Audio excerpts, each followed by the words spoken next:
Okay, we are live. Alexander, how you doing? I'm doing very well and very, very honored and delighted that we have Jacques Baud with us today on this program. This absolutely critical moment in the war and explaining to us many important things. Many thanks to both of you, because I'm very honored to be with you today. I'm following you every day, so very happy to be in the show with you today. Thank you. It is an honor and a pleasure to have with us Jacques Baud. You are a political analyst, a geopolitical analyst, as well as a very accomplished author. I have the links to your books in the description box down below. I will also add that link as a pinned comment. Is there anywhere else that any other links that you would like to tell our viewers about to follow you, or are the links to the books? No, I'm not really on social networks. I spend my time writing rather than playing with social networks, and therefore there is no real links to contact me other than probably LinkedIn and the YouTube videos. Okay, fantastic. So I will add the links to Amazon. I believe is the best place for your work, as a pinned comment down below. One of the books, The Russian Art of War. That is what we're going to talk about, Alexander and Jacques. Let's get into it. Let me just say a quick hello to everyone that's watching us on Rockfin, Odyssey, Rumble, the Duran.locals.com, and on YouTube. And a quick hello to our amazing, awesome moderators. Thank you for everything you do, Alexander, Jacques. Let's get to it. Absolutely, and we are coming to a topic, the Russian art of war, which could not be more topical, and there's no one better to discuss it with us than Jacques Baud. Now, I am currently about 3/4 through his book. I have found it absolutely compelling reading. It is one of the most insightful discussions of what one might have supposed would be a subject that, given that we are seeing the Russian military in action, lots and lots of people, commentators, reporters, military analysts would actually have been working on for years, and intelligence officers in the West as well. And I have to say, it is eye-opening to me and fascinating, because it's been increasingly clear that the Russians do war differently from the way in which it is done in the West.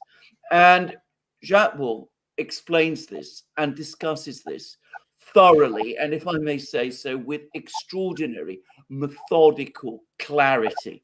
Now, I don't understand why books like this aren't more common. That's the first thing to say. Even if they existed, I doubt remotely that they would be as good as this. And in some ways, it's not surprising that this is so good, because Jacques Baud has actually studied and followed first the Soviet and the Russian military for a very long time. It used to be his job.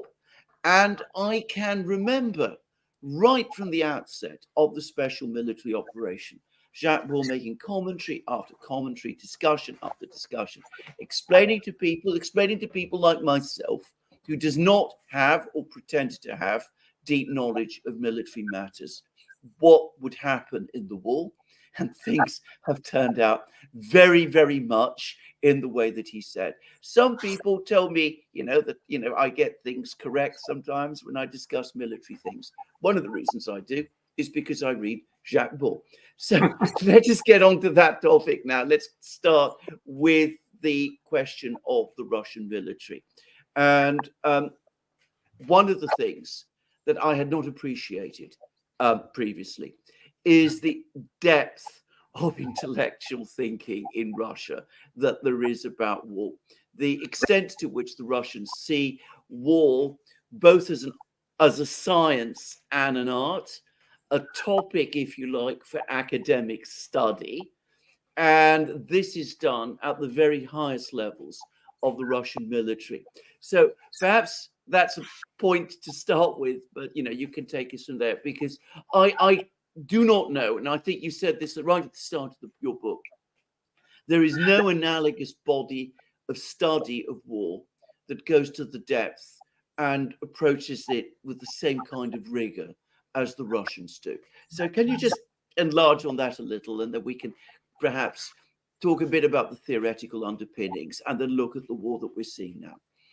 Yes, no, thank you. As you said before, my previous job, as I was in strategic intelligence, was precisely, especially in the Cold War, was precisely trying to understand how the Soviet would think. And you may remember that at that time we were planning, or let's say, how the words are missing, but we were fearing a war every 3 days, basically. And so we tried to understand how the Soviets figure out war, how they wage war, how they would wage war, how they think war. And I was in charge at the time of the Warsaw Pact, and all the Warsaw Pact countries had the same, more or less, thinking system. So I studied that. I was not the only one, by the way. I was in touch with other intelligence services who were concerned with the same kind of questions. And we developed also on the Western side quite a deep knowledge of how the Soviets think war. Today, I noticed, because I continued to study a little bit the issue of war and how the Soviet would consider war, and I noticed that there were not real changes. If you remove the Marxist crust, basically you have the same way of thinking and approach to the question of war. And as you rightly said, and probably comes a little bit also from a Marxist perspective, that everything has to be scientifically studied. And war was a scientific study in the Soviet Union, and not even scientific, but also academic in the sense.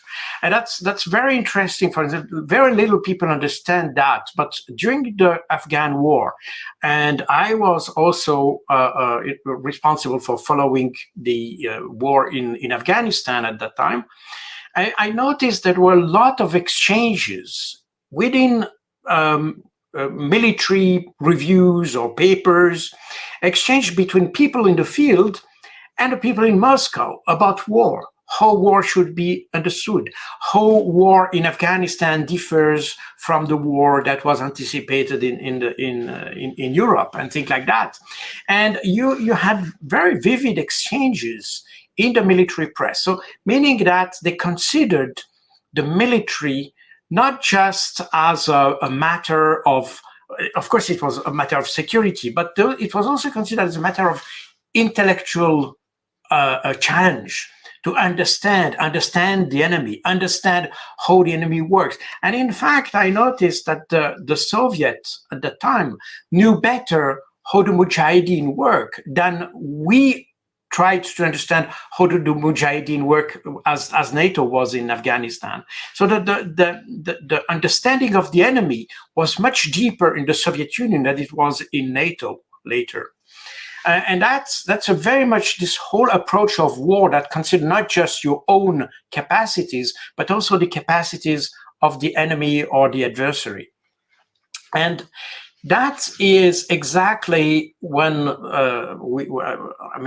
as I said, I was in NATO from 2012 to 2017, which is quite strange for a Swiss guy, but that was the result of a discussion between the Swiss government and NATO in the framework of the Partnership for Peace. And I was given a position in NATO, which I was the only Swiss officer working in NATO, but that was a critical time of 2014. And then I realized that the NATO, the thinking in NATO was not deep enough to understand what was going on in the Donbass and basically in the southern part of Ukraine. This was a very ethnocentric approach to war, basically. They assumed that the Soviet or the Russians or the enemies basically would think like NATO. And that really struck me, and that's a reason why when the special operation started in February 2022, I decided to write a book, books, because this is the Art of War is the fourth book that I wrote about this conflict. But and I wanted to make clear that the Russians understand us better than we understand them.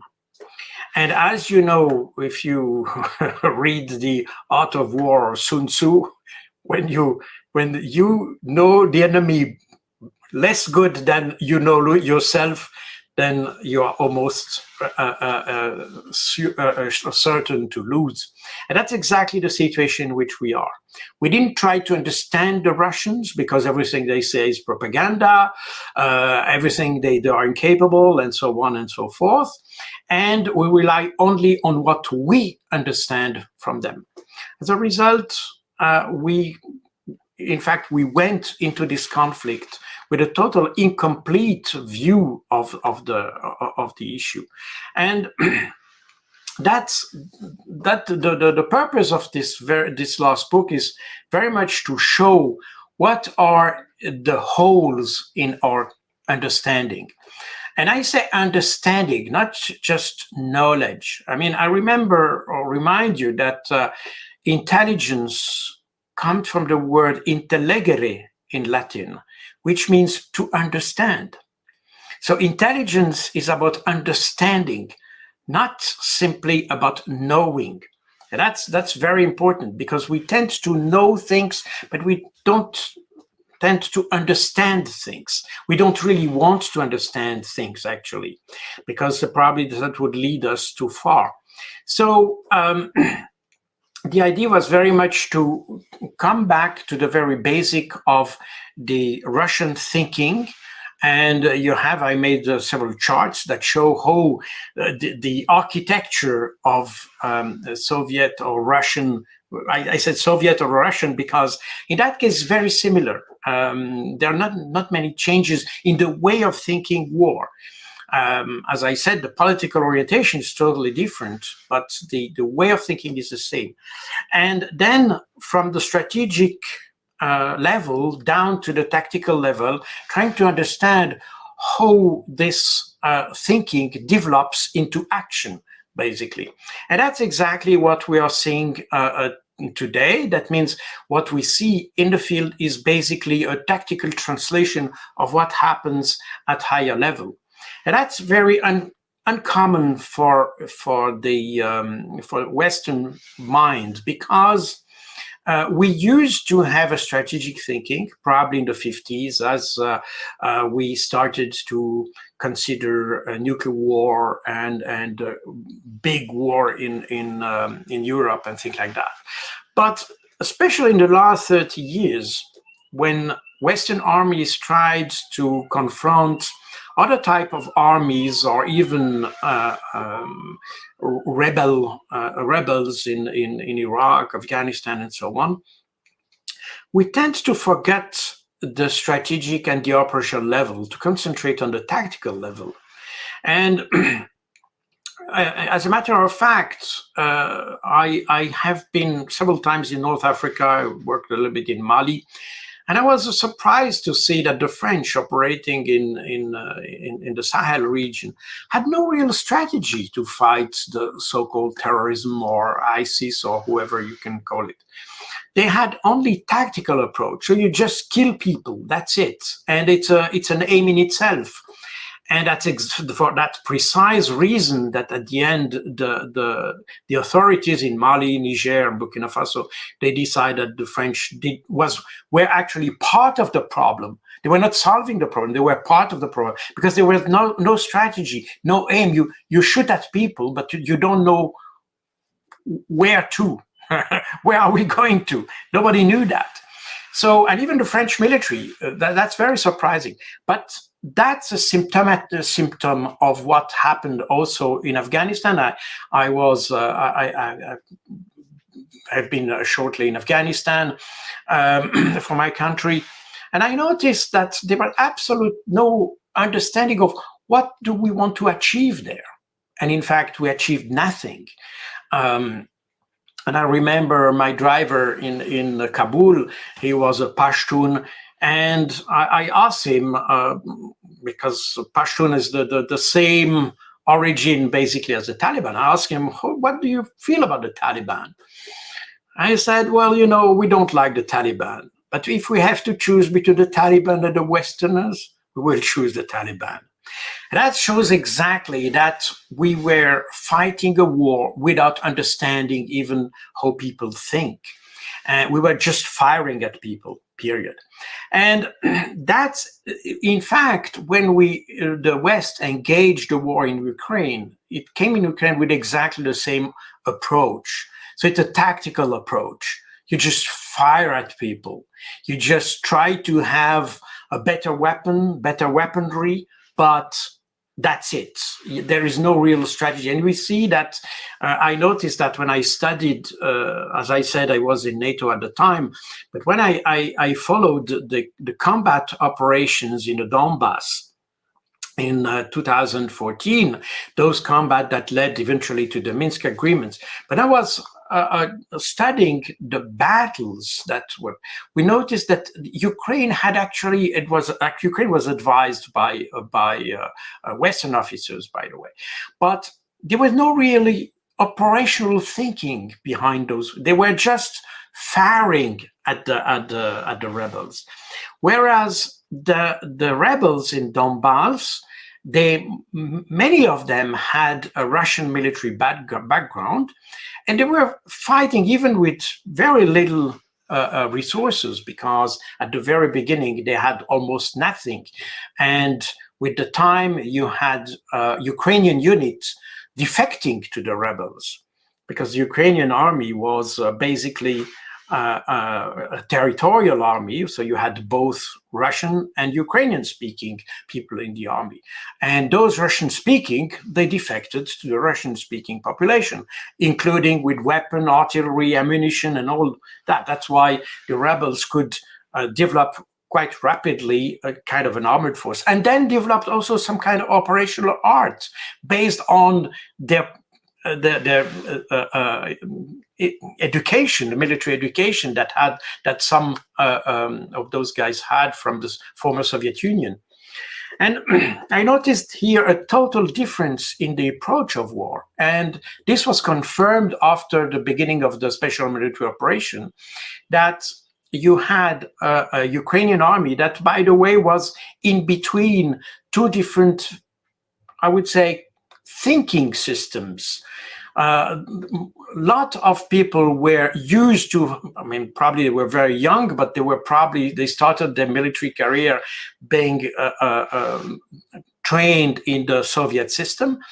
But then came the end of the Cold War, and these guys tried to enter into a new thinking system or new concepts, mostly NATO-oriented, and that's exactly what you see today in the Ukrainian army. They are between two systems, and that's deadly, because you don't have let's say a doctrinal reference point. You don't have a doctrinal baseline to make your operation, and that's a fundamental weakness that the Ukrainians have. While on the Russian side, as I said, there's a total continuity in the military thinking between the Soviet time and today. They adjust a few things because obviously technology developed and evolved, and you had to adjust some, for instance, command and control assets and command and control systems and all that. But basically, we are on the same doctrinal baseline as before. As a result, you don't have any discrepancy between generals and junior officers. and that's something you don't find in the Ukrainian army. It's really even stronger today with people like Siersky and who are quite old generation people, and young people who have only NATO training. So you find this discrepancy within the Ukrainian army. It's a fundamental weakness. Beyond everything that you guys mentioned several times, like weapons, ammunition, and all these issues, which are absolutely a part of the problem. But there is also a fundamental problem at thinking level, at the way you approach war. And that affects also the way, for instance, the equipment that was delivered to the Ukrainians. Because, as I said, Western armies have developed armies for colonial wars, basically.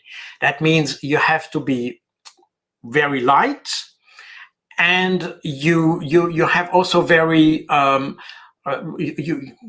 you work at tactical level, so to say. You don't plan big operations, because when you are fighting against rebels, basically the tactical level probably might be sufficient, or I mean is considered as being sufficient. And you can see that, for instance, when you have the M777 howitzer, for instance, or the Caesar gun that was provided to Ukrainians by the US and the French. These artillery pieces are designed for sniping artillery, meaning that you have each shot should have a decisive effect, so to say. You have with drone and extensive reconnaissance, you can pinpoint your target and so on. And that might work if you have for instance, an isolated rebel strong point or things like that, or just a small machine gun position. Then you can, with a very little amount of ammunition, you can destroy these guys. And the little amount of ammunition was required because when you wage wars far away from your country, you don't want to come with billion of tons of ammunition. You try to keep your logistics at the minimum. And that's a reason why sniping artillery was a good answer for specific situation that you may find probably in Afghanistan or in Iraq. But when you are in Ukraine, and the Russians, they never had this concept. They are still in the, I would almost say, old-fashioned, although it's not very polite, because it's not so old-fashioned. It's probably more conventional war against a massive attack, and therefore you need massive firepower. And since you operate on your own territory, because that's basically what the Russians had always in mind, fighting on their own territory, they don't have to care about logistics, basically. I mean, I'm not saying that this is not important. It is important. But you have less concern when you operate on your own territory than if you operate thousands of miles away from your country, obviously.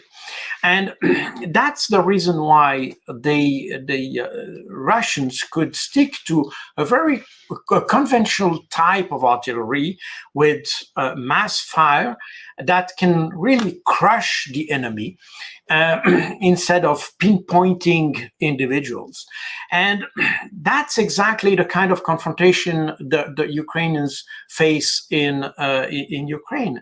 So they have a weapon system, doctrinal elements, if you want, that are incompatible with the type of war they are waging against the Russians.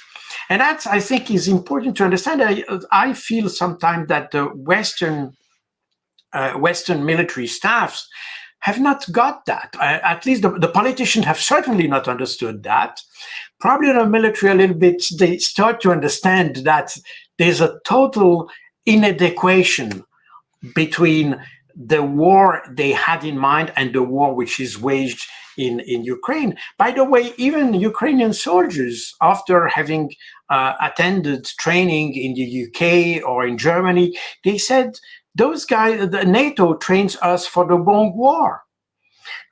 These people don't know the type of war in which we are, because obviously those young trainers, officers, they may have battle experience, but the battle experience that you may have in Iraq or in Afghanistan has nothing to do with the battle experience people have in Ukraine.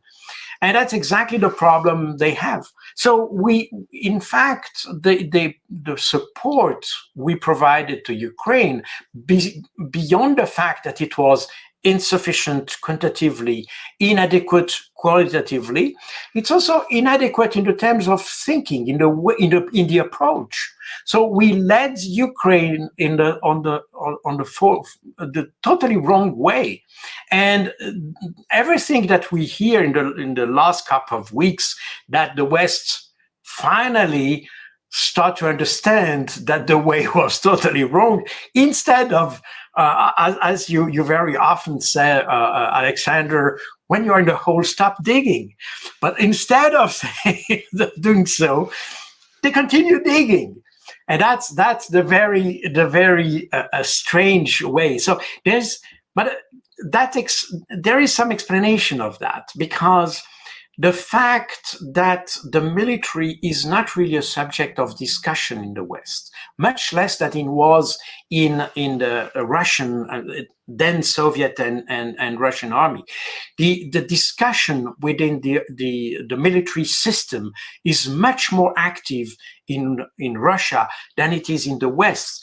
In the West, probably because most military are professional military, so they are some kind of a bubble within the society. So they are not really integrated in it. Nobody really cares about who dies, who fights, and all that, in fact. And but you see that very much in France, for instance. Nobody cares about what happens with the French army. I mean, they were fighting or in the Sahel. Nobody really cared about whether it was effective or not, because the army at the end is a small society within the society. And that's very interesting, because I used to be trained in the British Army, in the British intelligence, military intelligence in the 80s. And the British military were very conscious of that. They told me, because in Switzerland, as I said before, we are citizen soldiers. So the Machiavelli used to say, Switzerland has no army, it is an army. And that means that in Switzerland, we have this idea that the army is very much embedded into the society.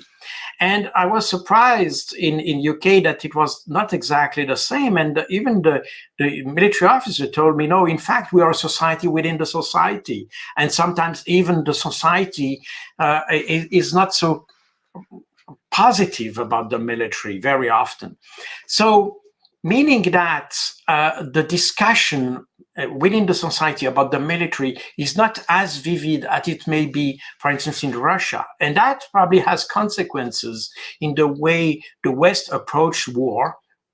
Like it's a small coterie of individuals that think war, that wage war, and the rest of the society is not really involved and doesn't really care about what's going on, which is very different in Russia.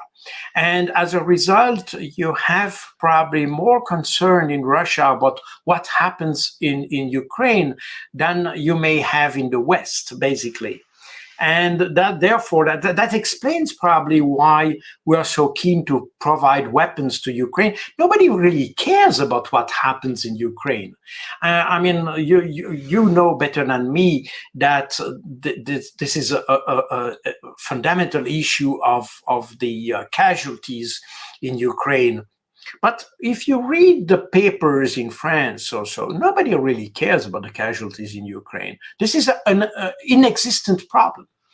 And therefore, we don't really question the way we help Ukraine, the way we support Ukraine. We don't even question the purpose of helping Ukraine.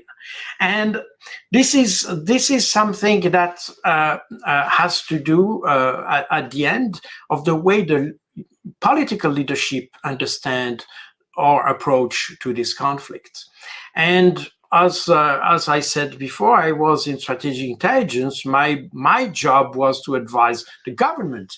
So when you make an assessment, it is in with the idea that this will be the base of a political decision, and therefore I felt almost compelled to write a book or books trying to understand what we misunderstand in this conflict and how we should understand it to have the right approach to it. And in fact, if we had some understanding of the situation, we would not even have entered the conflict. We would really have supported the Minsk agreements and done everything that was possible then to avoid war. But surprisingly, we don't have this wisdom at political level in Europe and the West at large. So, in a nutshell, that's the why. That's the reason why I wanted to write this book. So. I don't know if you have. I've got lots of things to say. Firstly, can I say thank you? Because that was extremely enlightening. It also explained an awful lot of things, by the way. I mean, I have been to Russia a couple of times. I have visited factories in Russia. I've discussed this in various programs. I've often said that Russian factories are on an enormous scale. They have enormous surge capacity. They are prepared to keep machine tools and workshops idle and keep workers available who are also underworked. And I've said, that this isn't what we do in the West. Now, when I saw those factories, I didn't really understand why that was happening. If you go to your book, you see that the Russians think of the war in a completely holistic way. They absolutely take into account the importance of manufacturing, the manufacturing base, the ability of the manufacturing system to expand, the science base, the technology base as well. Again, if we talk about weapons, a couple of weeks ago, I was talking to an Iranian engineer who fought with Iran during the Iran-Iraq war, and he had he was maintaining tanks. He was there. He was both maintaining the Iranian tanks and examining the Iraqi ones. And he was put in a position of having to examine a Iraqi T-72. And he was very impressed by it. Despite the fact this was an early version of the T-72, there were many things that he found very difficult to grasp conceptually about it, because he was Western trained. He was actually American trained engineer. And he was surprised at how uncomfortable it was. But he also said, this is a completely practical machine for war. It is very conceptually thought through in order to do the job that it does. And he was comparing it to the British Chieftain tank, which he thought otherwise. And you were just mentioning now how you went to North Africa, to Afghanistan, following the wars there, and you saw the French doing things that didn't seem to have any real purpose behind them. I can remember, I've written about it, watching a British Channel 4 Dispatches television program about a British Army unit in Afghanistan. And I remember watching that program, feeling deeply depressed. The British were just going from one village to another village to another village. And I couldn't understand what they were doing. And I got the sense that the soldiers themselves didn't really understand what they were doing, because they weren't advancing forward to any particular objective. So all these things, just to illustrate some of the points that you just made, the weapons are designed for war. The industrial system is prepared for war to an extent that we just don't think of in the West. We're completely civilian societies. In Russia, they take war much more seriously than we do. And when you meet Russians, when you spend time in Russia, you discover that this is a society where the depth of understanding of war at a everyday level is much deeper than it is with us. And of course, if you know anything about Russian history, it's not difficult to understand why. So these are just points to illustrate some of the points that you've made. I mean, there were other things. I mean, I understood finally why Russian industry is structured in the way that it is after reading your book.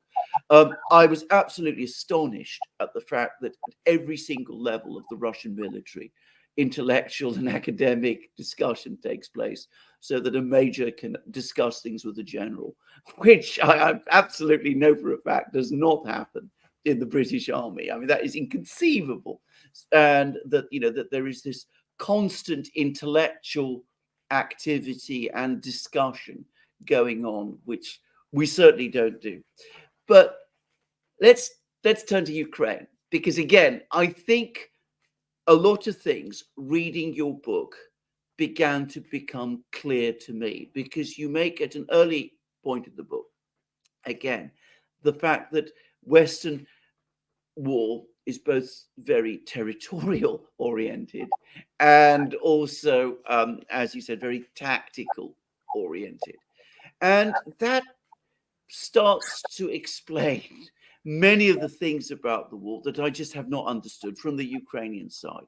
Why they attack all the time, why they spend so much time trying to win minor battles at extravagant cost to themselves, why there was this offensive launched last summer, which overall made very, very little sense. But it's the product of disjointed thinking. Whereas with the Russians, they have an overall strategy. It's more than just a plan. It's a sort of concept of what they want to do, which is to get to that end point, which is victory. And that's why if they have to retreat, they will retreat. If they have to advance, they will advance. But everything is focused on that route. And you said right at the beginning, again of the book, very interesting, a metaphor, that the Russians think of things as a film, like a film, which progresses to a conclusion. Whereas we segment everything into still photo shots. Can you just discuss that a little more? Because again, this is something that I found incredibly enlightening. Absolutely, and I think you pointed out the real essence of this book, basically, because the problem, what I see, and not just in the military way of conducting this war, but also in the political activities at large, basically what we see in Europe right now, is the absence of strategies and the absence of objectives. We do things, but we don't really know why. Important is that we do them, so more or less. And doing things has become sometimes an objective in itself. That's very clear with the for instance, deliveries that we made to Ukraine, for instance. Nobody really questioned the opportunity or the adequate quality of the equipment we sent you. We just sent equipment, period. So this is typical, I think, of our current leadership to drive things without an objective, without strategic objectives. And that's a first aspect of things. The second aspect is that, as you said, the Russians have a holistic aspect, sense of war. That means that everything plays a role in the way you wage a war. Economy, the military, everything, the society, everything. And when you just explained the issue of military, the equipment, for instance, or the arms production, the Soviet Union had, I mean, obviously state-owned enterprise. As Soviet Union changed to Russia, they kept that system. I mean, the military production capabilities remained at state level, meaning that they are not profit-oriented, they are objective-oriented. which is a fundamental difference with the Western way of understanding the armaments production, because everything is privatized, meaning that basically producing weapons is the same as producing shoes. You try to make a profit of them. So, and that's the reason why it's so hard now to have this acceleration or to speed up production of ammunition for Ukraine, for instance, because you don't create a company just for a few months production, you know. So you cannot double your production just for a few months simply because it's not profitable. So, and on the other side, the Russians don't have this problem because they have the capacities.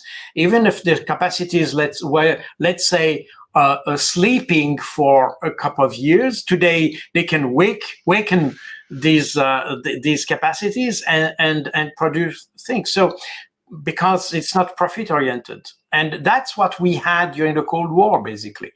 I mean, you had factories that were basically state-owned, and so there were no question of profit in that sense, in the commercial sense of the word. As a result, we could develop armies that were substantial, that were big armies, big capacities, and so on. So this is one aspect. Now, coming back to the objectives, I think it's important to understand. We didn't listen to what Vladimir Putin said at the very beginning of the special operation, because it's always the same thing. What Putin says is just propaganda, so we don't listen, which is stupid. But Putin he stated two fundamental objectives on the 24th February 2022. Namely, that was denazification of the threat against the population of Donbass and the demilitarization of the threat against the population of Donbass. Period. These were the two objectives. And that's what the Russians do very consistently. That's what they do. We decided that they were trying to gain territories, that they were trying to occupy Ukraine, that they were trying to go to Kiev and all that. That was not the idea. Basically, what Putin said, he wanted to destroy capabilities, not take territory. By the way, in March 2022, Zelensky made his proposal to the Russians in the Istanbul process. It was this idea of having all the Russian troops withdrawing from Ukraine, and Russia was apparently ready to go into that. So the territory is not an issue for the Russians, but they think in a Clausewitzian system. That means that you use tactical objectives to achieve operational goals. You achieve operational objectives to achieve strategic goals. So it's everything you do at a level should be useful at the upper level.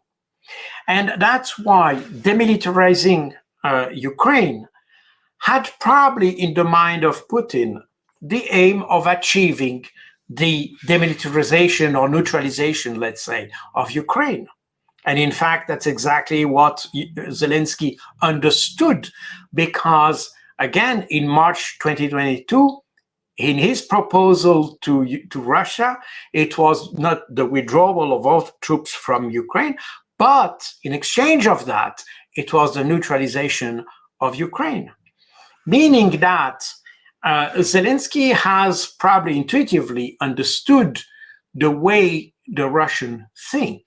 The problem is that we tend to ignore that, and we make as if Russia was just interested in expanding its territory or remaking the Soviet Union or the Tsarist empire and all that.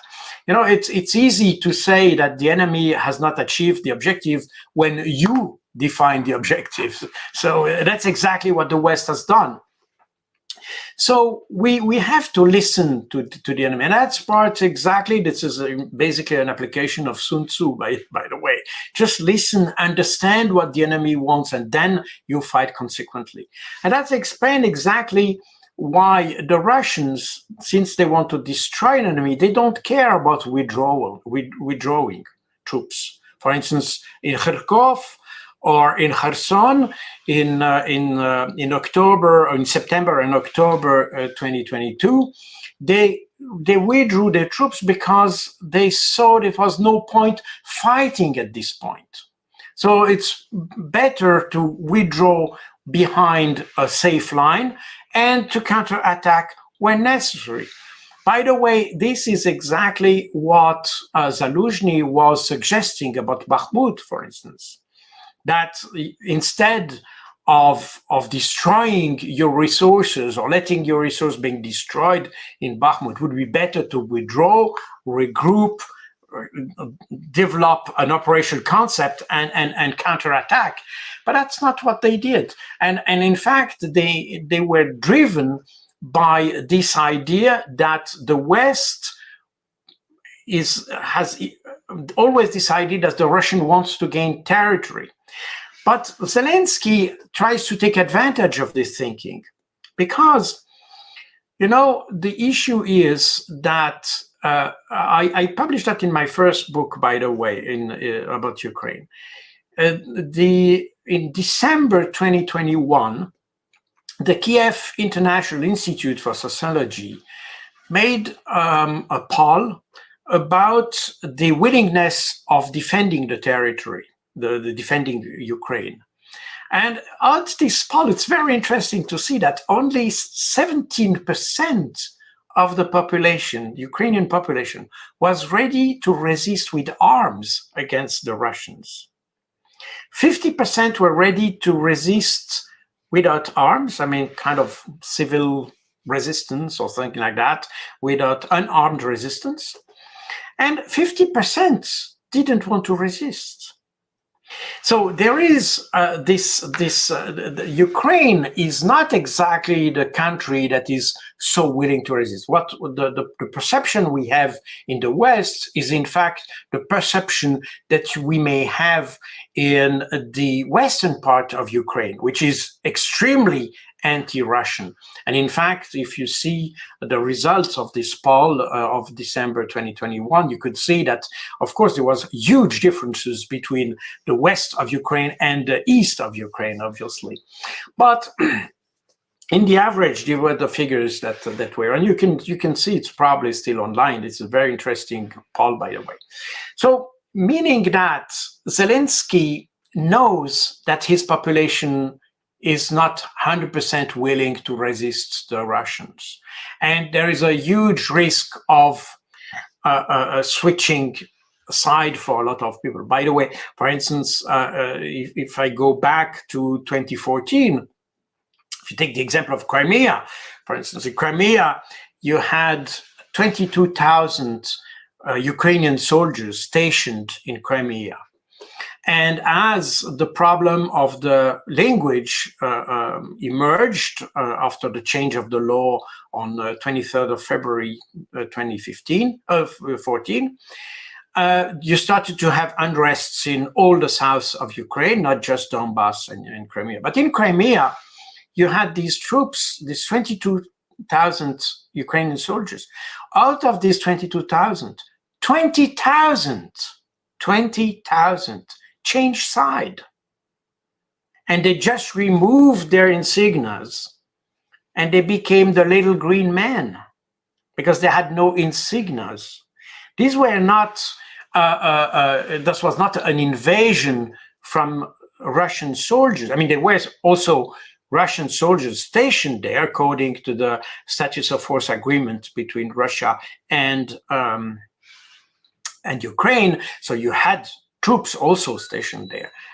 But those little green men that emerged suddenly on the scene were in fact Ukrainian soldiers, because Ukrainians basically were not so keen to fight against the Russians. And Zelensky knows that perfectly. That's why he has to, still today, to demonstrate that the Ukrainian army has defends every square centimeter of the country, because otherwise the West would not support the war anymore. So it's almost the way Ukrainian wage. It's in fact a political way of waging war, in the sense that the idea is to convince the Western countries that they are ready to fight, although the population is not ready to fight.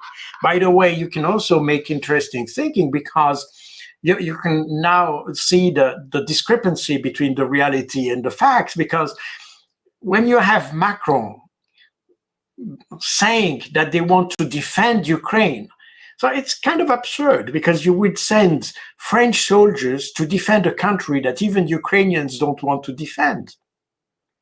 So it's a very interesting. It's a little bit exaggerated. I agree, but because it's not as simple as that.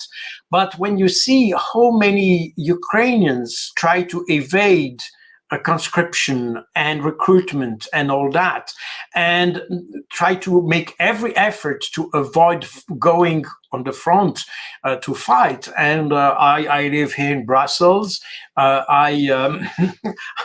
I've met, by the way, recently a young Ukrainian, and he was congratulating me for my books, by the way, which is quite interesting, because he said we need to have people who tell the truth about the situation in Ukraine. But this guy was probably in the early 30s, 30 years old. So these guys, instead of going in Ukraine fighting, they prefer to stay here. So meaning that the Europeans are now ready to send soldiers to fight for a country that doesn't want to defend itself, which is very strange. So we need to understand these countries, and we don't want to make this effort. And the Russians have perfectly understood that. I think they perfectly understand where their limits are.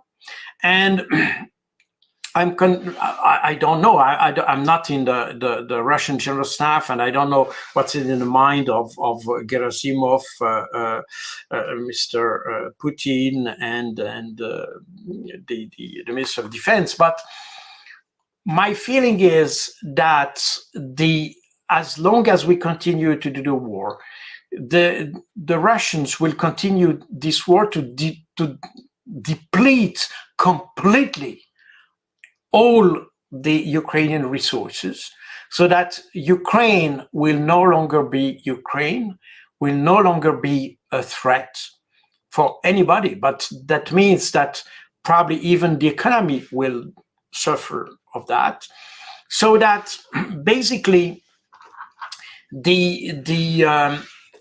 whatever the Europeans make, Ukraine will not recover and be considered as a threat anymore. So that's what the Russian thinking will. That's so far that the Russian thinking will go. And in fact, it's still consistent with this objective to demilitarize Ukraine. But again, in the Russian mind, demilitarizing means a lot of things. It's not just the soldiers, but it's also the military production, probably economic production. So it can be a very vast area that may affect the Ukrainian capabilities. And since we didn't understand that in Europe, we are leading Ukraine into disaster. I should say that one of the most enlightening facts that came to me from the book is one that you only touched with indirectly, but I think it is indispensable reading for anybody who wants to understand Vladimir Putin. Because what is absolutely clear to me is that Putin himself is fully anchored in the system that you describe.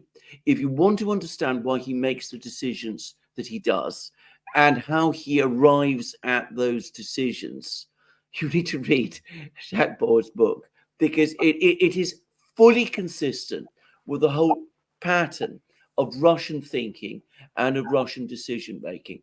Clearly, it is not just Putin by himself. He clearly works and functions within an overall system of decision making, which is extremely structured and also which is very broad based and in its own way very, very rigorous in arriving at particular decisions and conclusions. So I just wanted to make that point, because no biography, I've read pretty much every biography that's been written about Putin, or at least dipped into them. No biography of Putin that I have seen, even the so-called academic ones, really seem to understand that. They spend an enormous amount of time talking about his childhood, his time as a KGB agent, whatever, but they don't actually look at the structure within which he functions and of which he is absolutely a part. Now, coming back to the many, again, interesting and important things that you've been saying here, I'd like to focus on that last part, which is the decision, the question of what the West now does. Because it's absolutely clear to me that Macron, of course, has met Putin many times, doesn't understand at all what he is going to be taking on. If we start sending troops, Western troops to Ukraine, French troops, German troops, British troops, God help us, even American troops, we don't have, it's clear to me, we don't have a plan. I mean, you know, helping the Ukrainians avoid collapse is not actually a plan, but not a real military plan, not any kind of conceptual plan. We don't have a plan. And we are taking on an enemy, not only with enormous resources, but an enemy who's thinking all the time. And that is the fundamental difference. I mean, the Russians are thinking all the time. We are not. And again, that is something that came out very obviously from your book. The worst way to make decisions is the way in which we made those decisions with respect to the Russians before the war began. And if we're going to make the same mistakes all over again in the way that we make decisions now, then frankly, God help us. That is my own sense, especially again from coming back and reading your book. I think that Macron clearly doesn't understand your point about Western militaries being structured for colonial wars and not remotely competent to fight. But again, he clearly doesn't understand the intellectual underpinnings, the way in which the adversary not only thinks, but as I say, is thinking constantly, all the structures and institutions through which he does that. Now, I spoke about Putin working within a structured system. Can you discuss that a little? We did a program with Andrei Martyanov, whom I think you know, in which previously we asked him about the Russian General Staff. Can you say a bit about this? Because it's clear to me that the General Staff in Russia is completely different from what we have in the West. We have nothing analogous to it. And can you also explain this absolutely fascinating difference between tactics, operations, and strategy? Very Russian, very structured. Again, not something we do at all. I mean, we don't even do strategy very much anymore. Tactics, we are all about. Operations, I don't think the concept even exists in military thinking in the West. Yes, no, thank you. No, you're absolutely right. And it's very important to underline the fact that in Russia, people tend to think in a much more structured way as in the West. And this has probably also to do with, I dare to say, with the intellectual capabilities of our leaders in Europe. I mean, we have seen in the recent years, I mean, Macron, Annalena Baerbock, Liz Truss, I mean, you name them. It's just incredible to see the level of these guys. I mean, these are tweeters. They are not thinkers. They are not strategists. They are just reacting to tweets. That's something that really struck me as you had this hijacking in Belarus 2 or 3 years ago. You may remember that you had this Ryanair flight that was derived and went to Minsk instead of going to Vilnius. I remember. I think. Anyway, the thing is that within minutes after the announcement of that, you had already leaders in Europe that were tweeting that it had been hijacked by Lukashenko. Although nobody knew what was going on, but they knew already within seconds that it was a hijacking led by the regime in Minsk. Meaning that we are people who really act without thinking. It's almost brainless thinking in Europe, basically. But that raised another point, and that we're going to the structures in a moment, because basically we can assume that in a democracy you can elect as president or whoever an idiot as president. But you will also assume that the structures, the institution, will then help this idiot to lead and to make decisions. And that's where also we have a system that fails, because you see that the reports or the decision that we see, because that's the output basically is the decision. And we see that those decisions seem not to be enlightened by some understanding of the situation. So that means that the system doesn't compensate with doesn't compensate the insufficient capabilities of the leaders, and that's what makes me that concerns me, because you can assume. I mean, you had example in the history, like people like Ronald Reagan was had not a reputation of a brilliant, intelligent man, but he had probably the intelligence of having good advisors around him. And so the system continued to work because you had the institutions were helping this guy to lead. And at the end, that was quite a successful, basically a successful presidency. But we don't see that currently in the West. This is missing. The work of the intelligence services seem to be missing. And in fact, in the last 30 years, our intelligence capabilities, so those capabilities that should help us to understand the situation in the world, basically, those capabilities have melted, completely melted, because we tried to basically, they were adjusted to the situation of fighting terrorism. And to fight terrorism, you don't need to have big, let's say, big academic thinking on that, probably. And we focused on getting information, collecting information, rather than understanding things. And since the terrorists, especially jihadists, have a different logic in approaching things, we didn't make that effort. We just tried to collect information, collect data, and we focused on data collection rather than data interpretation. And therefore, our analytical system, and I see that in all countries, that was already pointed out by George Tenet, the former DCI, so the director of CIA, already late 90s. He said already that at this moment, he said, well, we are losing our analytical capabilities. And in fact, I see that in Switzerland, exactly the same thing, in France, exactly the same thing. And everywhere we have the same problem. We focused on data collection and we forget about analyzing things. And that had an impact, of course, in the quality of the decision-making.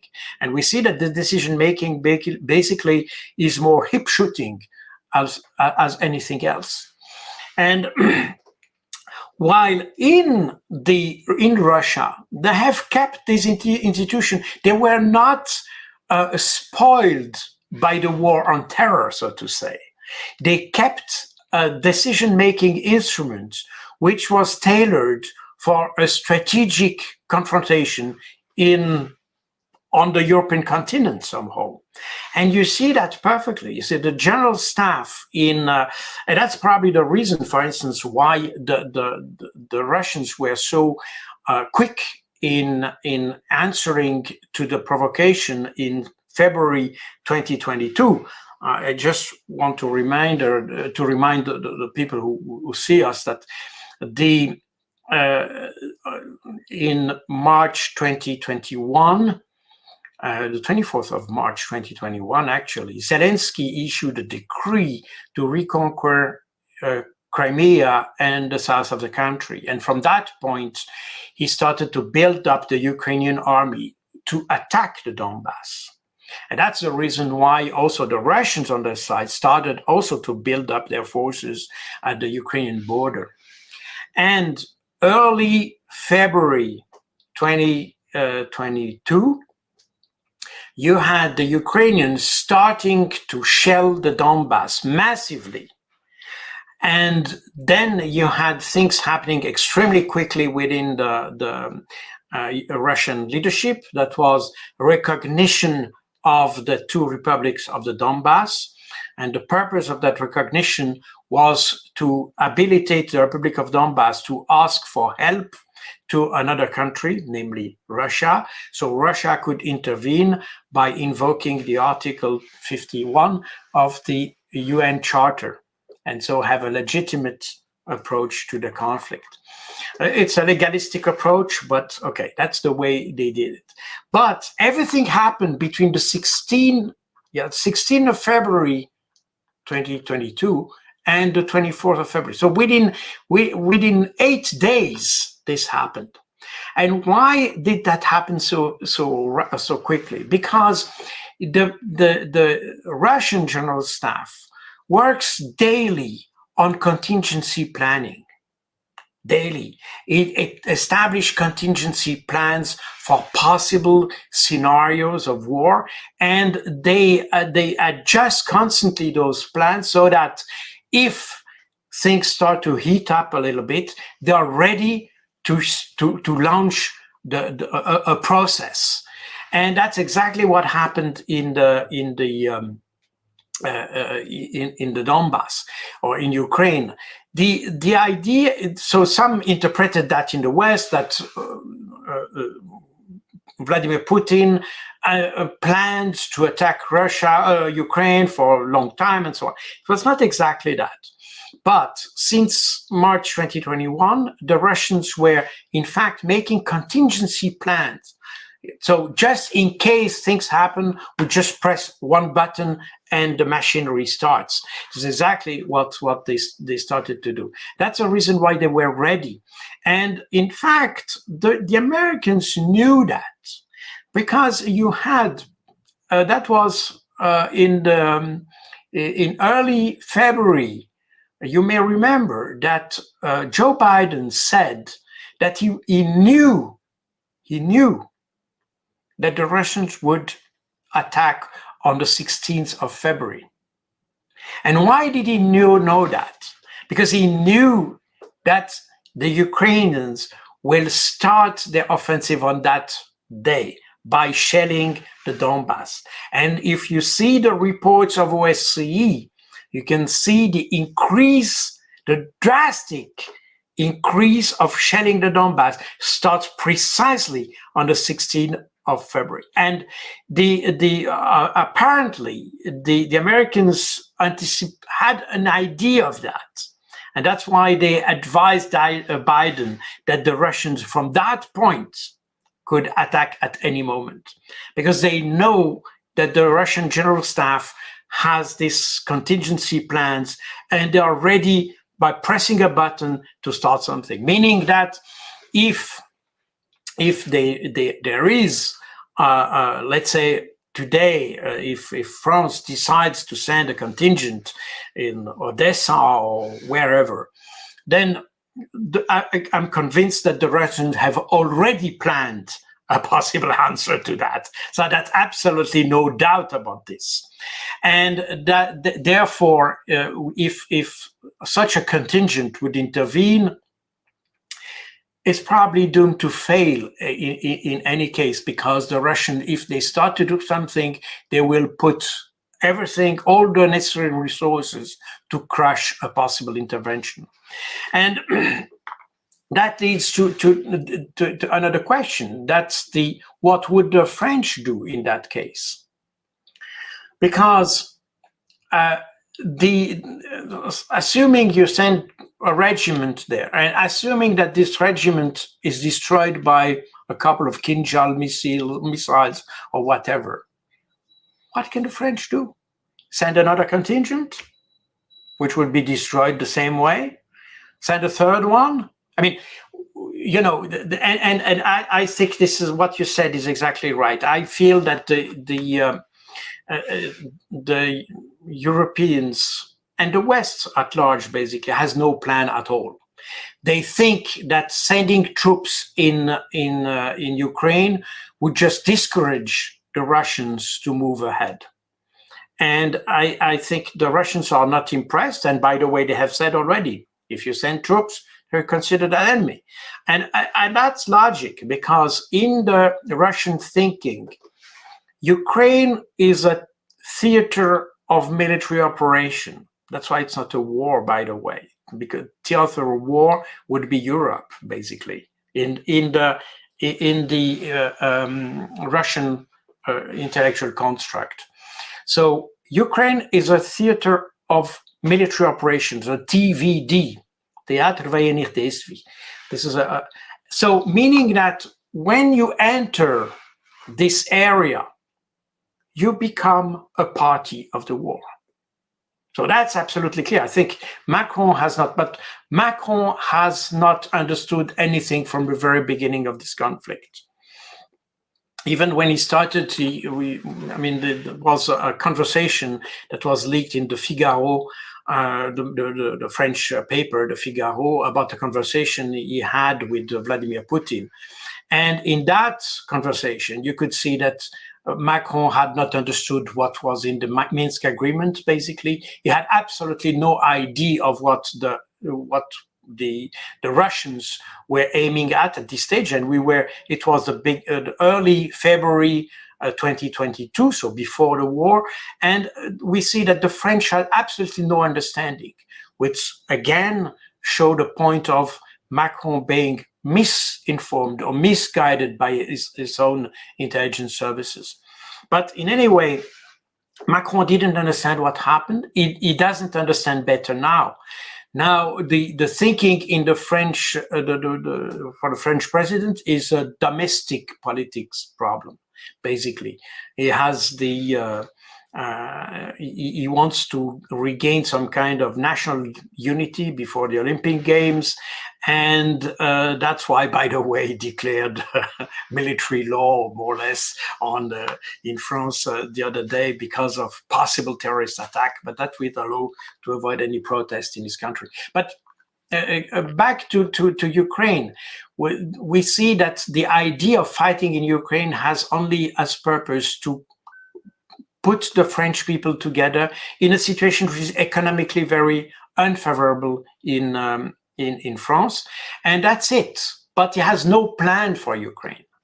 He has just a plan for trying to salvage his own situation domestically, but no plan for Ukraine. But sending a regiment or two regiments or whatever in Ukraine has no aim, basically. It can probably help a little bit superficially to the Ukrainians, but that will not be decisive, and that has no value in terms of NATO involvement, because the bilateral agreement under which the French troops would be sent to Ukraine it's a bilateral agreement which has been signed outside NATO.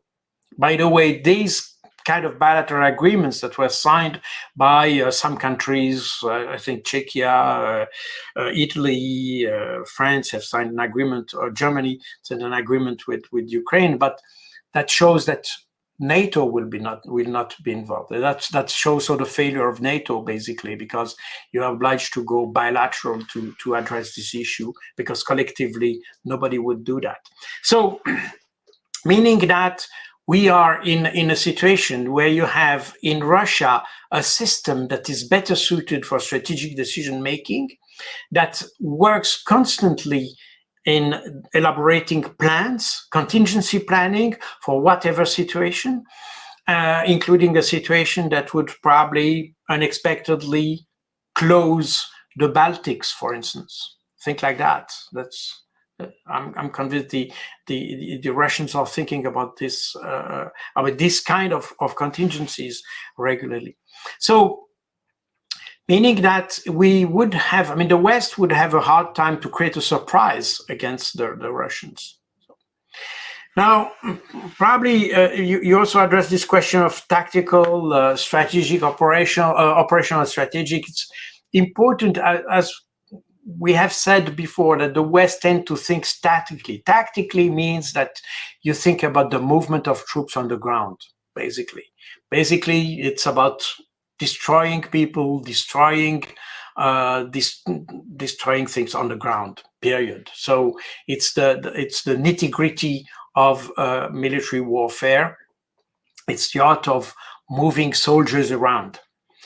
The operational art is something different. Then you start to be on a chess game somehow. Because then you play with moving large units around in order to influence the decision making of the others. So operational art is, and by the way, in the Russian terminology, they talk about tactics, taktika, and when they talk to operational art, it's an art, искусство. That's the art in Russian. Meaning that it's not a technical think. It's something that involves more creativity. That it's, in effect, this is something where fantasy is required to imagine how you can shape the battlefield, how you can address the enemy by tackling its weakest point, by using the less possible assets. And that explains exactly, I think, the first phase of the Russian military operation in Ukraine is a very good example of what operational art is. If we analyze the troops involved in these first days of the military operation, we see that the bulk of the Russian army was directed towards Donbass. Why? For a simple reason. Again, we have to go back to the objectives of stated by Vladimir Putin. The objectives were to demilitarize and denazify the threat against the population of Donbass. So that's the main objective. This is the main direction of action, of operation, basically. So that means that everything that happens around that is just a way to support this main operation. And that's exactly the purpose of having this huge movement in direction of Kiev. We know, and we knew perfectly, even if some people still claim the opposite, we knew that the forces involved in the northern part of Ukraine would never be sufficient to take Kiev or to provoke a regime change in Kiev. By the way, the Russians never suggested an alternative to Zelensky, by the way. So, when we say regime change, that means that you have an alternative. The US, when they talk about regime change in Russia, they had in mind Navalny. but but it's very childish, by the way. But you know, when you talk about regime change, what is the alternative that you suggest? What are you coming with? And the Russians had never had any alternative because they didn't want a regime change. They were happy with Zelensky, basically. Remember that Zelensky was elected with the mandate of making peace with the Russians. So basically, the problem is that the power in Ukraine has been hijacked by other forces than the party of Zelensky, and that's probably the problem. But it was not an idea of regime change. And for that reason, today the things might be slightly different, I admit that. But at that time, it was certainly not an objective of the Russians. But why did they go in the area of Kiev? Because if Kiev would be attacked, there's no way that Ukrainian army would let that happen. As a result, all the strategic reserves of the Ukrainian army, which were stationed in the center and the western part of the country, would be pinned down around Kiev by this threat. And therefore, for that reason, the main direction of operation, the Donbass, could not expect to have a reinforcement on Ukrainian side. That was and that's operational art, basically. So basically, it's like playing chess, but you think a couple of you think 5 or 8 rounds in advance, and that's exactly the thing. And that's very much the operational art. By the way, this is the same kind of things that we had in the very late in the general staff, in the Russian general staff, they study very much the late phases of the Second World War, because these are the phases in which the operational art of the then Soviet army was at its best. And how this operation was really developed and really implemented. It has been theorized since the 30s, the mid 30s, roughly. But then in the late 40s, I mean the mid 50s, in 1944, 1945, it was really implemented. And these operations, I remember when I visited the General Staff Academy in Moscow, the Voroshilov Academy, I was surprised to see that the students were studying these operations, because these are still in the, and that shows also this intellectual continuity between the Second World War up to today.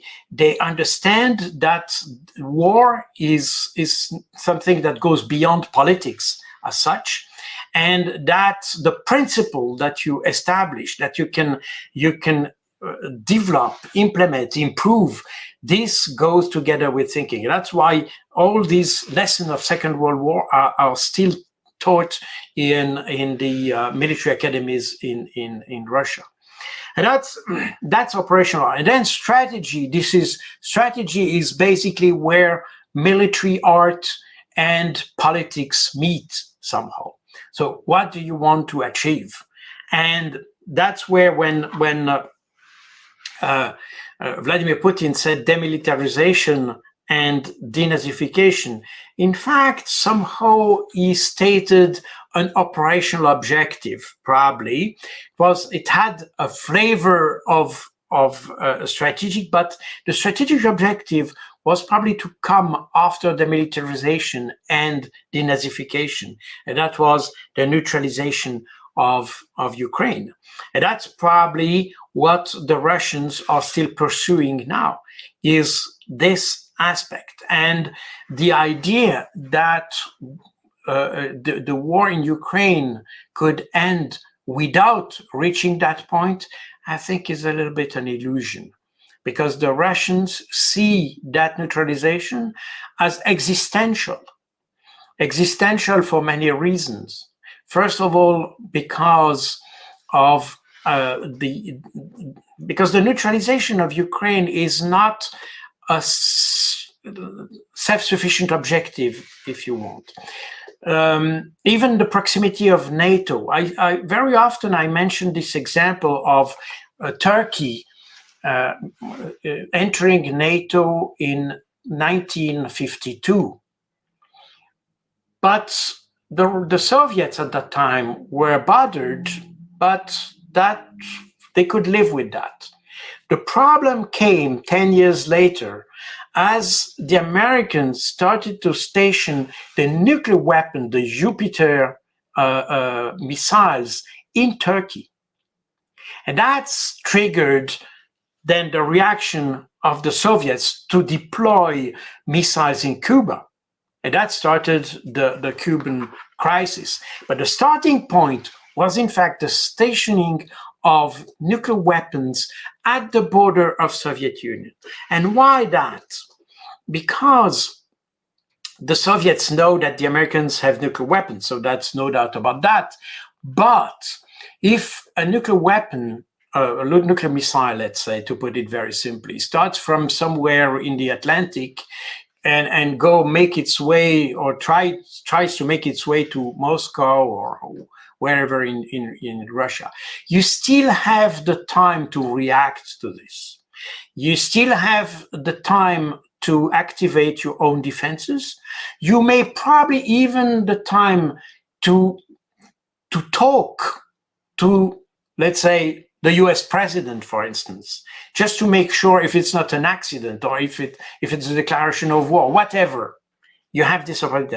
That's exactly the problem that happened during the Cuban missile crisis, that you had at the end of the day, you had the two presidents, the secretary of the Soviet, the Communist Party in the Soviet Union, but you had to have this communication to make sure that, okay, we can settle the thing. Now we everything must calm down and we solve the issue. And you can do that if you have enough distance between the two. If the missiles are right at your border, that means they can strike your own territory within seconds. There's no time to react. There's absolutely no time to react. And for that reason, the risk of going into a world nuclear war is bigger if those weapons are very close to the border. And that's the very concern of the Russian, more than NATO itself. The very problem that Russia has, in fact, with NATO, or with the US, to be more precise, is, in fact, the key date is 2002, when the Americans started to withdraw from all the arms control agreements, meaning that they opened the door for stationing nuclear weapons at the Russian border, as they started to do in Poland and Romania and all that. That's the real concern. And if you had the same scenario happening in Ukraine, meaning stationing of nuclear weapons or nuclear missiles within kilometers from Moscow, I mean, you open the door for the World War III and probably nuclear war, and that's exactly, by the way, what Vladimir Putin said as Macron visited him in. They had a meeting with I think it was Macron, I think, in Moscow early February 2022. And in the press conference, Putin explained exactly what I'm explaining now.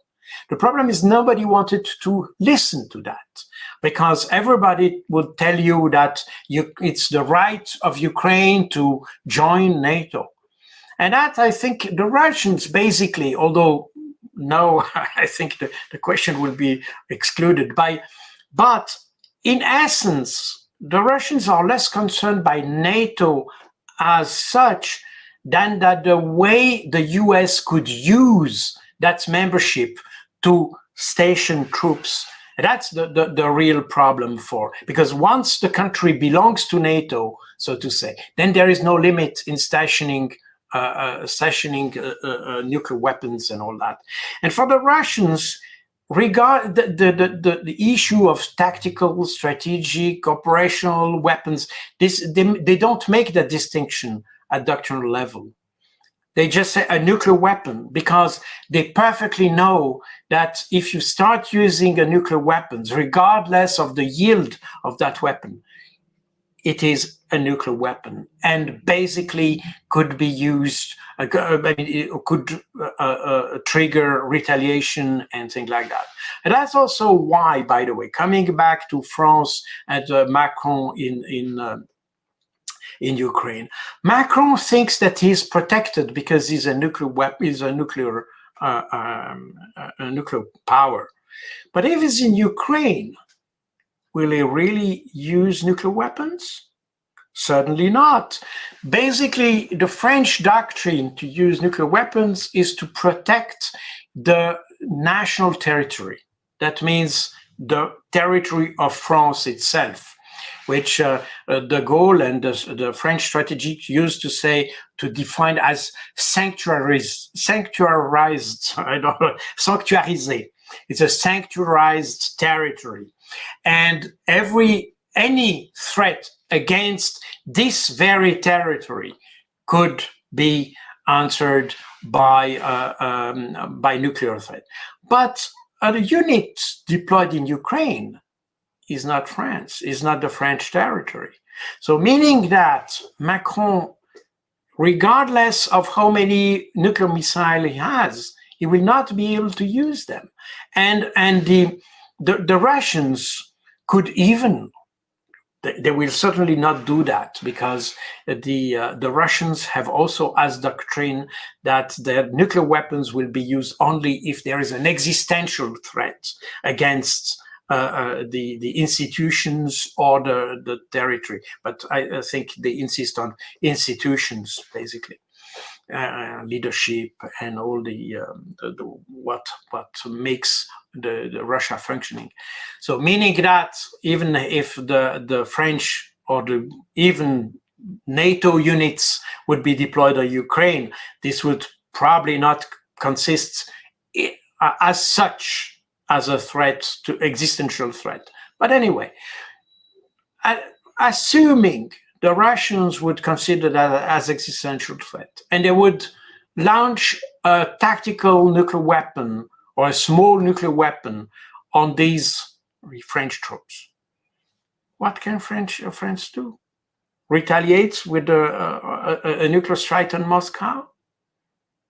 Probably not, because that would be the end of Paris. The Élysée would probably look like Gaza today.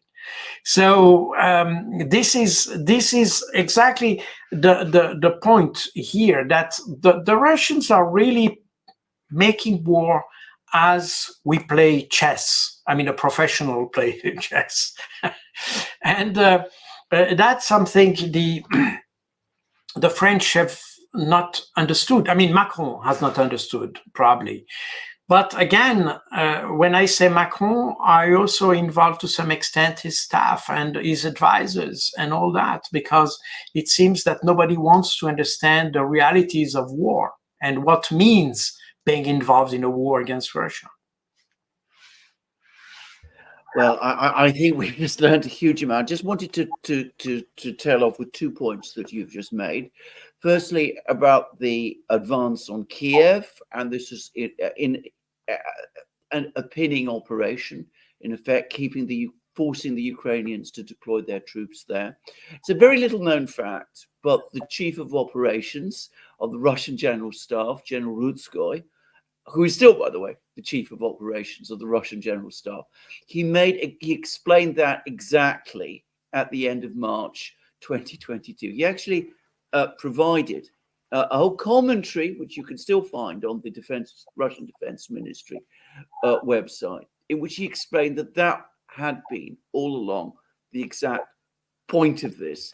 And for some reason, well, maybe unsurprisingly, of course, nobody ever talks about that, what the actual Russians have said about that operation, it's just disappeared into a memory hole. So that is one thing that I wanted to say. The second, about Russian concern about nuclear weapons, and specifically nuclear missiles in NATO countries and close to their territory, and in Ukraine specifically. Again, a very little known fact is that in the run-up to the start of the conflict, in January or February 2022, Putin and Biden had a virtual summit meeting. And over the course of that summit meeting, Biden told Putin that he was prepared to promise that the United States would not deploy nuclear weapons to Ukraine, nuclear missiles to Ukraine. And the Russians came away, as I well remember, very optimistic about that. But of course, by this point, trust was already starting to evaporate. They then contacted the Americans to see whether that would be confirmed in the various agreements. And of course, the Russians at that point had proposed draft treaties. And of course, what happened was immediately the US walked it back. So Biden said something in this virtual meeting with Putin, but in fact, subsequently, the Americans, within days, the Americans had walked it back. Ray McGovern, by the way, who has also made exactly the same points as Jacques Baud has made about the collapse of analytical thinking within the Western intelligence agencies. Anyway, he's discussed this point about what Biden said to Putin about nuclear weapons in Ukraine and the walk back by the United States shortly after. He's discussed that in several programs and pieces that he has written. Well, Jacques Baud, we have now been talking for an hour and 35 minutes. I knew that it would be a fascinating and prolonged discussion. I think that we're going to be returning to these topics many times. If you are willing in future to give us more of your very valuable time, we are very grateful to you for coming on this program. I think at this point, I'm going to stop and hand over to Alex. He's probably lots of questions coming to us, some undoubtedly addressed specifically to yourself. So I think this is where I will finish with my thanks and hand over to Alex, who will now discuss things with you. Can you stay with us for maybe just 10, 15 minutes to answer a couple of questions? No problem. No problem. Okay, I have great. Okay, great. Sanjeva wants to know, Jacques, do you think Russia underestimated Ukraine at the start? Even now, they appear not prepared at times. Or is it just incompetence at junior level officers? Well, I'm not sure that Russia underestimated Ukraine. And in fact, if we look at the facts, we can see that the Ukrainian potential was de facto destroyed in May, June 2022. And at that point, Zelensky himself said that Ukraine was depending on the West for continuing the war because the potential was destroyed. Meaning that, again, if we look the war just at the territory gained by Russia also, we may have a wrong impression of the conflict. Because as we said before, the conflict was not about territory, but about destroying a potential. And this potential was destroyed for the very first time in May, June 2022. From that point on, you started to have equipment flowing from Europe, especially from the eastern part of Europe. They started to provide old Soviet type equipment to the Ukrainians. You had refitted or modernized T-72s and all equipment that were delivered by Poland, Czechia, Slovakia, and so on to Ukraine. And that's almost, I would say, the second Ukrainian army. And this second Ukrainian army, so to say, was destroyed by the end of 2022. And at this point, then the Western countries came, and that was then the issue of providing Challengers, Abrams tank, Leopards 2, and so on, Bradleys, and so on. And what we have now, or up to mid-2022, is this third type Ukrainian army with a mix of former Ukrainian equipment, a part of East European equipment, and a part of obsolete Western equipment. And this kind of patchwork type of army started this so-called counteroffensive, could not make it. And today we are in a situation where the West has to acknowledge that it's not able to provide any, let's say, substantive or substantial, substantial support to Ukraine. And that's exactly the meeting in Ramstein in January, February just confirmed that the West is not able to, it's not the willingness that is missing, it's the capability, the capacity that are missing. So in fact, Russia, if you just consider the objective, demilitarization, denazification, in fact, they achieved those objectives. So in that sense, I cannot say that they underestimated the Ukrainian army. What they probably underestimated is the willingness of the West to prolong that war. That's probably what they underestimated, because in fact, we have to remember that the special operation started on the 24th of February, right? But on the 25th of February, that means one day later, Zelensky called the Swiss Minister of Foreign Affairs to organize a peace conference. That means that on one day after the beginning of the operation, the Ukrainians, I mean the leadership, Zelensky obviously, understood that the situation was getting complicated for Ukraine. And the European Union stepped in and said, no, there is no discussion. Here is a first package of 450 million euros for weapons, and you continue fighting. And this first round of discussion or negotiation that happened in Gomel at the Belarus border collapsed, and then we continue war. And soon after that, a third round started in Istanbul, where Zelensky made his second attempt to negotiate with the Russians.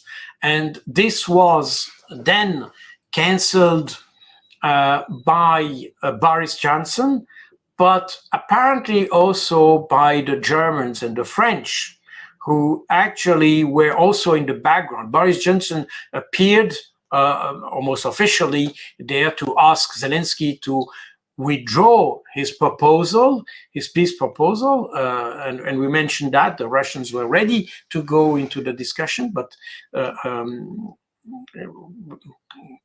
Boris Johnson came and that this proposal was withdrawn. And it's interesting because at that time, and we are talking about beginning April 2022, the Ukrainian press reported that the major obstacle to the peace was the West. That appeared in Ukrainska Pravda. So, meaning that there was the Ukrainians were conscious that things were going bad, and they had to negotiate, and they had to talk to the Ukrainians. In fact, it's a pressure of the West that altered on our understanding of the conflict. Again, we tend to assess the conflict based on what we see on the map. But one more time, the problem is not territory. It's a qualitative objective. It's a destruction of a potential, not to gain territories. And for that, the Russians, in fact, achieved their objectives. Now, the problem is that they will achieve this objective on the worst way, in the sense that instead of destroying just the military potential, as anybody would understand, they will destroy this potential in depth. That means that you will have a vast part of the population that will probably be lost in that process. A vast part of the economy will be lost by Ukraine in this process, and probably most, if not all, the armaments production capabilities will be destroyed in that process. So, in fact, by not acknowledging the fact that Russia has achieved this objective, we are pushing Ukraine into the disaster. By the way, it's interesting to see the rhetoric. 1 year ago, even more, the West had as idea that Russia has lost the war, and Russia will lose the war. And today, what Macron says is that we cannot allow Russia to win the war. So the change of rhetoric says exactly what the nature of the problem. So Russia is winning this war because we tried to push. In fact, what we did was to fight up to the last Ukrainian. And that's exactly what we are doing. This is exactly what Lindsey Graham was saying. We are doing exactly that. And again, it's always easier to make war with the blood of others. And that's exactly what the West is doing. From Claude, hi from Quebec City. You have a good one. Excellent, Monsieur. Merci. And another comment thanking you, Mr. Jacques Baud. Bonjour, Jacques. And the rest is in French. My French is not very good. Let's see here. A question from Serbiu. War with West is existential to Russia, but is war with Russia existential to the West? Why have France and Germany been conquered many times over, yet always remain on the map? Is Russia's fate abnormal? Well, the problem here with Russia is that we talked about this balance of forces in terms of nuclear weapons. But there is something a little bit more perverse behind the whole thing, and namely that the US State Department has a project to disband Russia, to dismantle Russia, to break Russia down in something between, there are different models, between 18 and 32 countries based on the nationalities that are within Russia. So meaning that in the mind of certain people in the West, this is not just the problem of having a weak or a very deeply weakened Russia. It's also about dismantling Russia as we know on the map and having something which becomes strategically meaningless. The problem is here that the US still contemplates the idea of confronting in some way China. And there are two models to approach in this perspective. One is that Russia could be weakened enough not to be allied to China, or it means that it could not reinforce or not be a support to China. And the other one is that we could make Russia, to integrate Russia into the Western Hemisphere, I mean, politically, integrated to the Western Hemisphere, so that it is not willing to reinforce China. These two models, it's a little bit roughly described here. There are more refined way to understand these two concepts. But these models were discussed on several times in Foreign Affairs, Foreign Policy, and other such magazines in between 2017 to 2020. And probably what we are seeing here is the worst case for Russia. That means that instead of making a friend of Russia, we try to destroy it.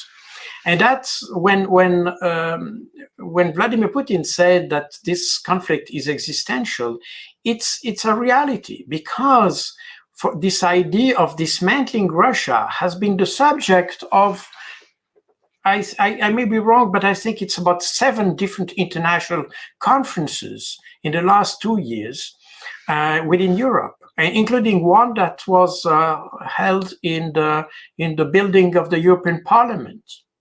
Meaning that we are not just talking about the view of some fancy intellectual somewhere, but it's a real policy that the West has to dismantle, to balkanize, or in fact, to have Russia having the same fate as ex-Yugoslavia, basically.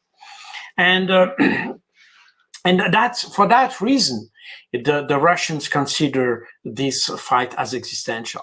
Now, on the other side, Russia is a country that probably even during the Cold War, by the way, has never really had the intention to attack the West.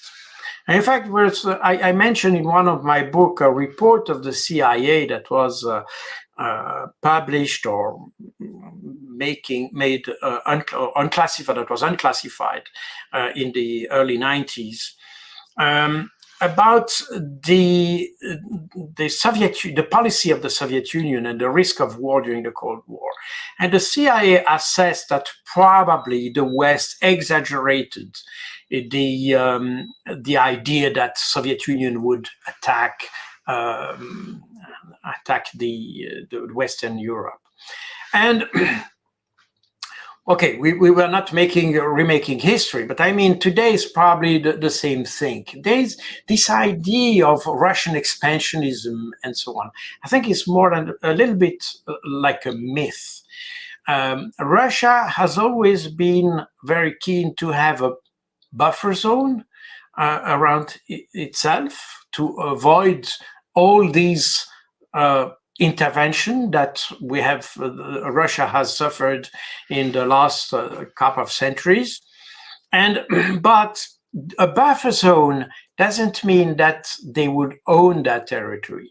The buffer zone could be meant by having good alliance with other countries, that it is in good relationship with other countries. That's the reason why after the fall of the disbandment of the Warsaw Pact and the Soviet Union, Russia started to have treaties with all these countries. It was not to reconstruct the Soviet Union, but to have this kind of buffer zone of friendly countries around him. And that's something we don't really try to understand in the West. We always see that in a confrontational way. The Russians, after the Cold War, were in fact not demanding, but they were open, and in fact they adopted the Western type of society. In fact, it has been adjusted to the Russian context, but they adopted, for instance, an open society with open trade and things like that, and this kind of things. And they sincerely wanted. I remember having visited Russia just after the fall of the the wall. I mean, that was the early 90s. And incidentally, I was part of delegation. We're discussing different matters, including NATO, by the way, with the Russian High Command. We were noting that these guys had absolutely no intent to retrieve the big Soviet Union and all that. They realized that the Soviet Union was probably something too big. That was something that in the long run could not function. And I think they realized that. And they were happy with having a Russia, which is Russia and other countries, but they were very keen to keep very good relations with these countries. The problem is that these countries, typically the Baltic states or Ukraine as example, Belarus is an exception, but the other countries considered that in order to have the support of the West, they had to be totally pro-American. And they were even more royalists than the king in some way. And that's exactly what happened with the Baltic states that became probably, and I've been 5 years in NATO, and when I was talking to my fellow colleagues from the so-called old Europe, meaning France, Italy, Germany, they all were surprised by the disproportionate influence that those small countries like the Baltic states had in NATO, because they were the most fervent supporter to the US. And in fact, the US is using these guys in order to support its own, and you have several NATO structures that have been built into these countries, by the way, like the Strategic Communication Excellence Center, things like that, which are based in the Baltics. So this is, the Baltics have gained a huge importance in NATO, a disproportionate importance. And the US is very happy with that, because they have, and that's exactly what Rumsfeld used to say, there's the old Europe and the new Europe. The old Europe that was that opposed intervention in Iraq, and the new Europe that was supportive to the intervention in Iraq. And in fact, you still have this division within NATO, with an increasing importance of the eastern part of Europe, of the new Europe, the Eastern Europe. And of course, since those countries are at the border with Russia, these are the countries where you can deploy weapons, that you can deploy your troops, that you can have base, and including deploy like so-called anti-ballistic missile, but that have a ballistic missile capability, like in Poland and Romania. So these countries will accept anything from the US. In that sense, they are the most servile allies of the US in NATO, and therefore they have a lot of importance. So, but in reality, Russia probably underestimated that aspect. But the idea that Russia contemplates having a conquest of Europe, and all the ideas that are circulating today that Russia could be a threat to Europe just because Putin wants to expand his territory, has absolutely no sense in the military doctrine, has no sense also on the political landscape. I mean, the Russians have never said that. This is something that came in the brains of our elites, but you don't see that in Russia. And so therefore, Russia is no existential threat to Europe. I think Russia has good intentions, I think, towards Europe. And basically, it has never shown that it had bad intentions toward Europe. And again, we are now witnessing the problem having, in fact, Russia as an enemy so far, because I mean, I'm talking about the sanctions and all that. We see that it doesn't make sense, and we don't even see ourselves the benefit of having Russia as an enemy, or probably it's just the purpose of having an enemy, because one of the concern in the NATO is, of course, that NATO is a defensive alliance. Okay, fair enough. But when you are a defensive alliance, you need an enemy. And that's a real concern in NATO. I was surprised because we have a similar discussion in Switzerland. Switzerland is not part of NATO, therefore we have the concern of why do we have an army? Because we don't expect an attack from Germany, from France, or from Liechtenstein, or from Austria. So the question was asked within Switzerland, why do we need an enemy? And when I was in the NATO, I noticed that the NATO has, in fact, exactly the same type of question.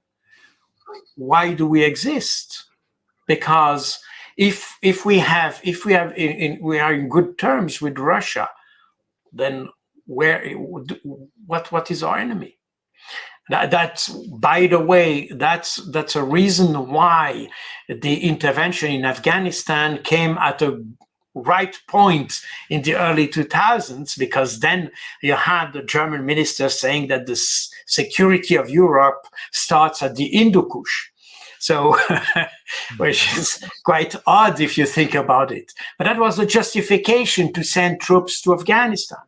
Today, we see that the security of Europe starts with having good relationships with our neighbors, in fact. But, and interestingly enough, this is also the way the Russians understood the new security architecture of Europe after the Cold War, because they had in mind. And by the way, the OSCE, which was before the CSCE, Conference for Security and Cooperation in Europe, the CSCE was an idea coming from the Soviet Union at the origin. It was then hijacked by the West and became the OSCE. But the idea of OSCE was to have a platform for cooperating on the European continent. And after the Cold War, the Russians had exactly the same idea. I mean, they were not against NATO because they realized that it's probably necessary to have a structure in which you organize and coordinate your defense systems. I think there's nothing wrong with that. But that this could be extended in a way where of developing security not based on confrontation, but based on cooperation. And I think this idea, that's basically the idea of Gorbachev when he was talking with the Common House or something like that. And he was taking an idea of Charles de Gaulle that de Gaulle developed even during the Cold War, to have a European security based on cooperation rather than confrontation.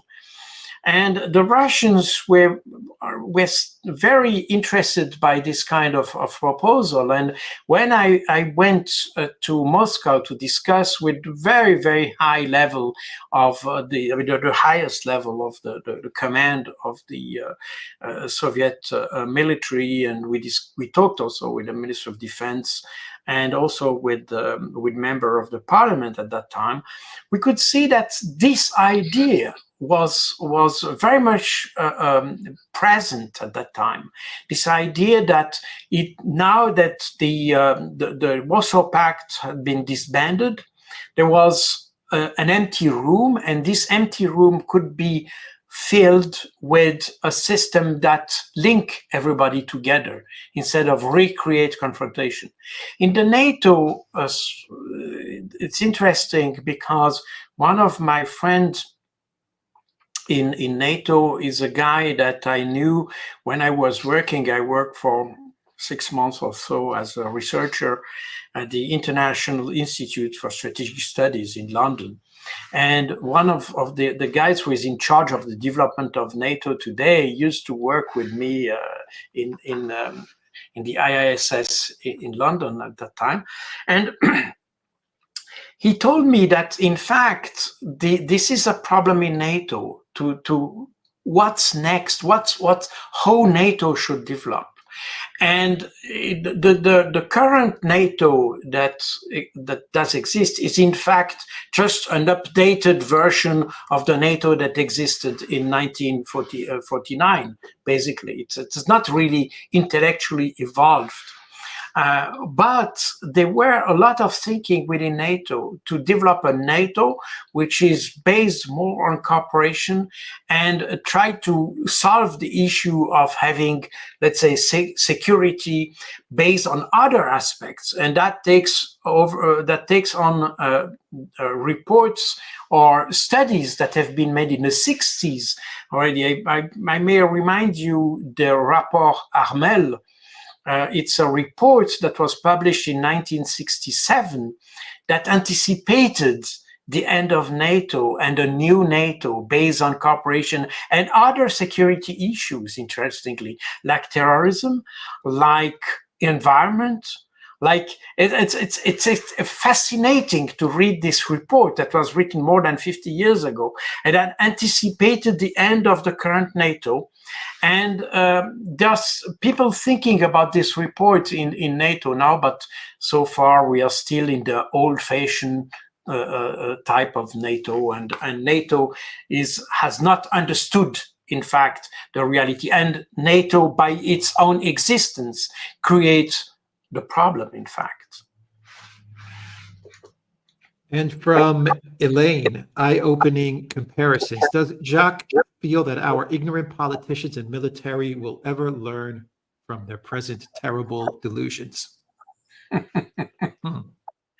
This is a philosophical question, and my experience is that we don't learn things. We are not unable to learn, and we have a very short memory, and that relates very much to the type of leaders we have.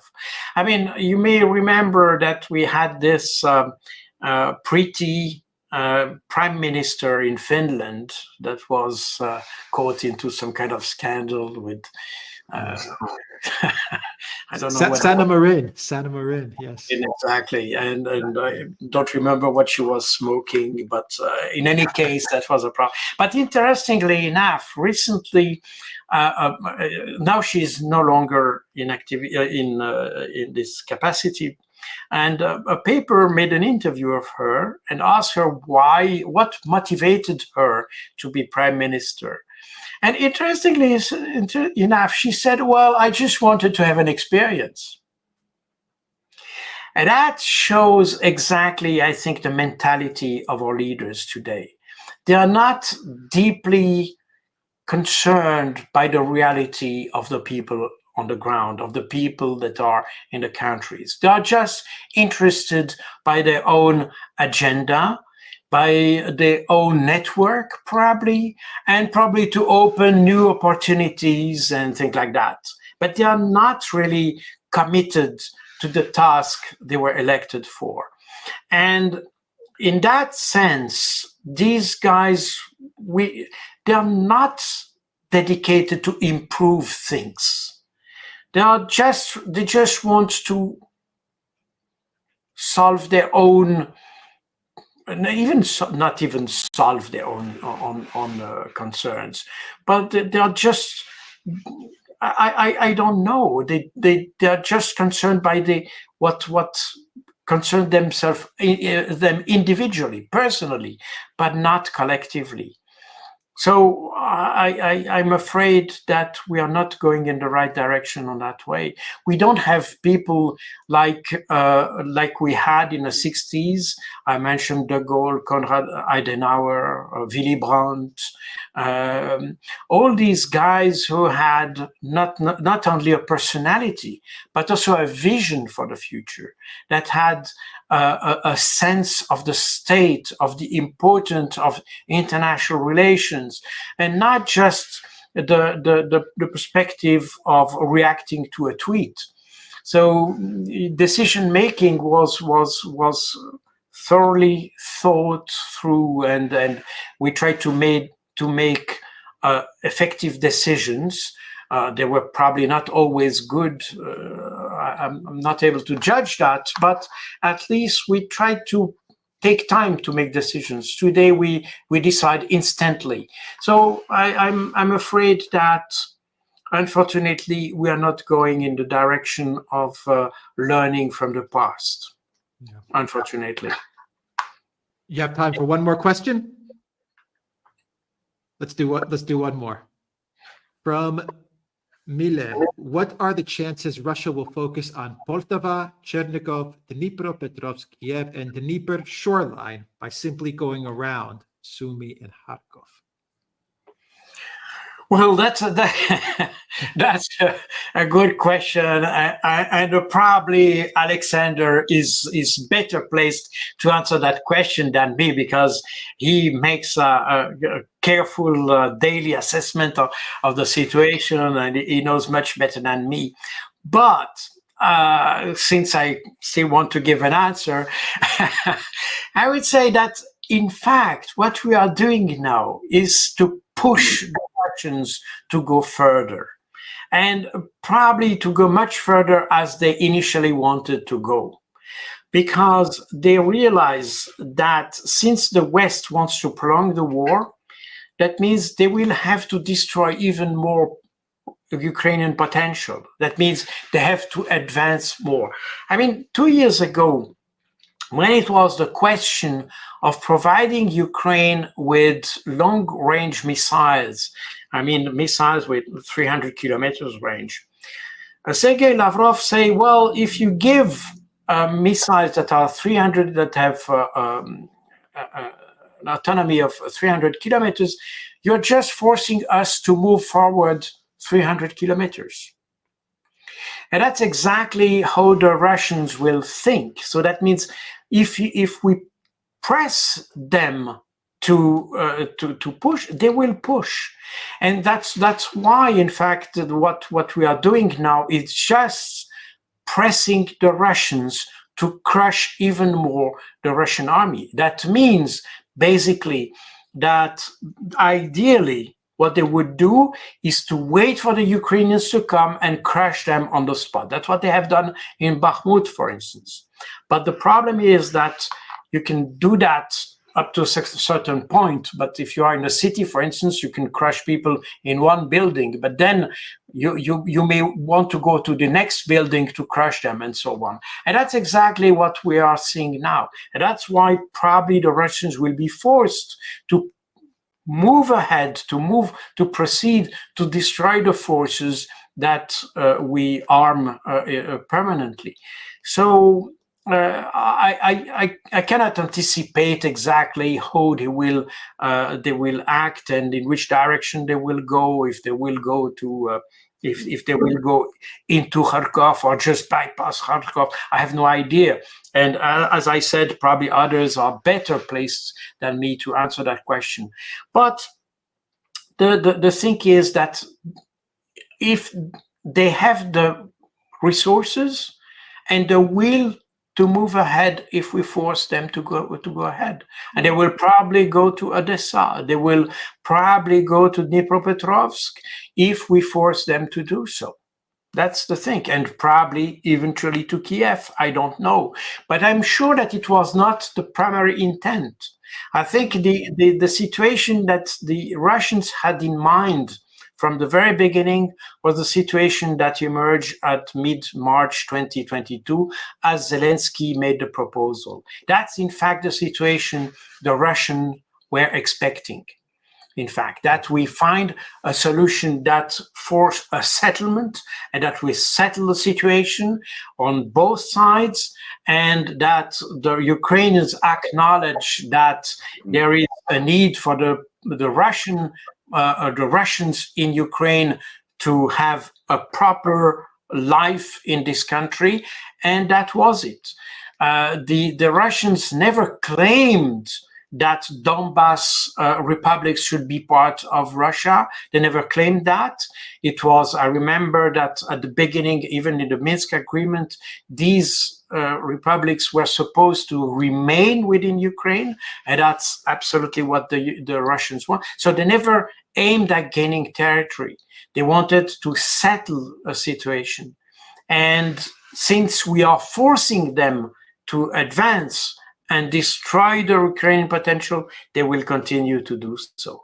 So it's a little bit up to us, but as we said, probably we have a leadership that is not able to understand these kind of things. Yes. Well said. Jacques Baud, thank you very much for joining us on this live stream. I have your information for your books in the description box down below. We appreciate your insight and your time. It was a fantastic show.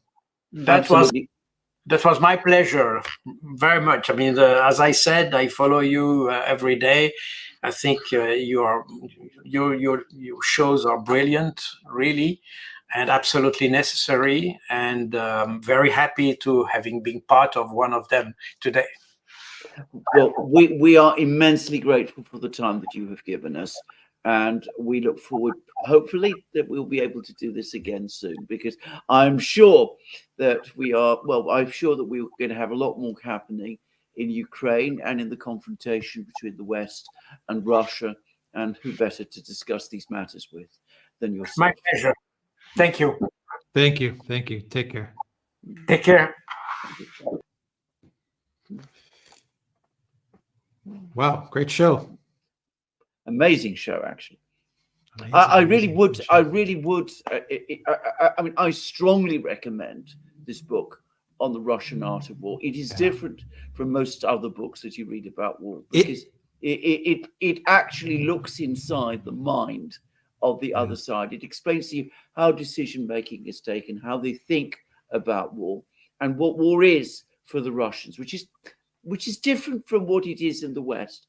And by the way, going back to that last question, I mean, I think that it's important always to remember that for Russians, and this is a point that Jacques Baud makes very forcefully in his book, war is a holistic thing. It is political, it is military, it is economic, it is all of those things at the same time.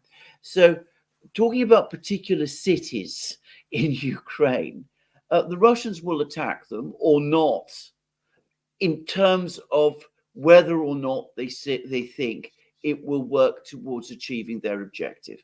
And that's the way to look at this. If it helps them to capture Chernigov, if it achieves the objective to capture a place like Chernigov, maybe they will do it.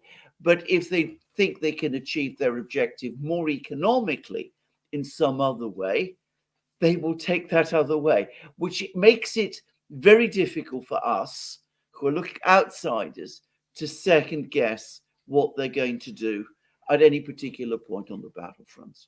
Yeah. Well said. Let's get through the rest of the questions, Alexander. Fleet Lord Atavar says, good from Rumble. Thank you for that. From another Alex. So appreciate Jacques being on with A&A. Phenomenal discussion. Thanks, gentlemen. Absolutely. And Heyman0123 says the survival of the Russian economy has effectively maneuvered us into a military conflict with Russia and an economic conflict with China. The empire's European successors will render any pivot unsuccessful. I think that's brilliantly put, by the way. I think that's exactly correct. Can I just say that, of course, we didn't discuss economics in this program, but this was also, I absolutely am convinced of this. I have no doubt about this at all, that this was what the West thought was going to be their key to victory. The sanctions war was what was going to defeat the Russians, stop them in their tracks, and bring them down and force regime change in Moscow and do all of those things. And the moment that fails, we see how all of the things that we've been talking about in this live stream have been playing through, and the West really doesn't know how to respond to them. Yeah, we always said in our shows that once the economic war was won by Russia, once they got through that period of the hundreds and thousands of sanctions that they were throwing on Russia. I mean, I remember it was a couple of weeks. It was never ending. Every day Yeah. There were new sanctions on businesses, on individuals, on everything. But once Russia got through that, the war was over. Yeah. It was a done deal. Russia Absolutely. had won. Yeah. Absolutely. All right. Ol Danielson, welcome to the Duran community. Sanjeva says, my heartfelt condolences and deepest sympathies to all Russian viewers in regards to the recent tragedy, and may God bless all victims of the attack. Bless you, Sanjeva. Thank you for that. I'm sure I speak for a lot of people here and who would add to what you've just said. Yeah.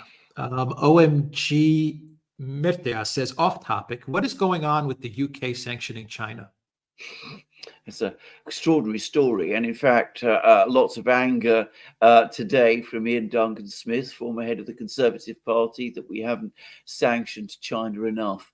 The United States has a quarrel with China, so Britain must also have a quarrel with China. Britain getting into a battle with China that really, it can't, I mean, it's absurd. It is ridiculous.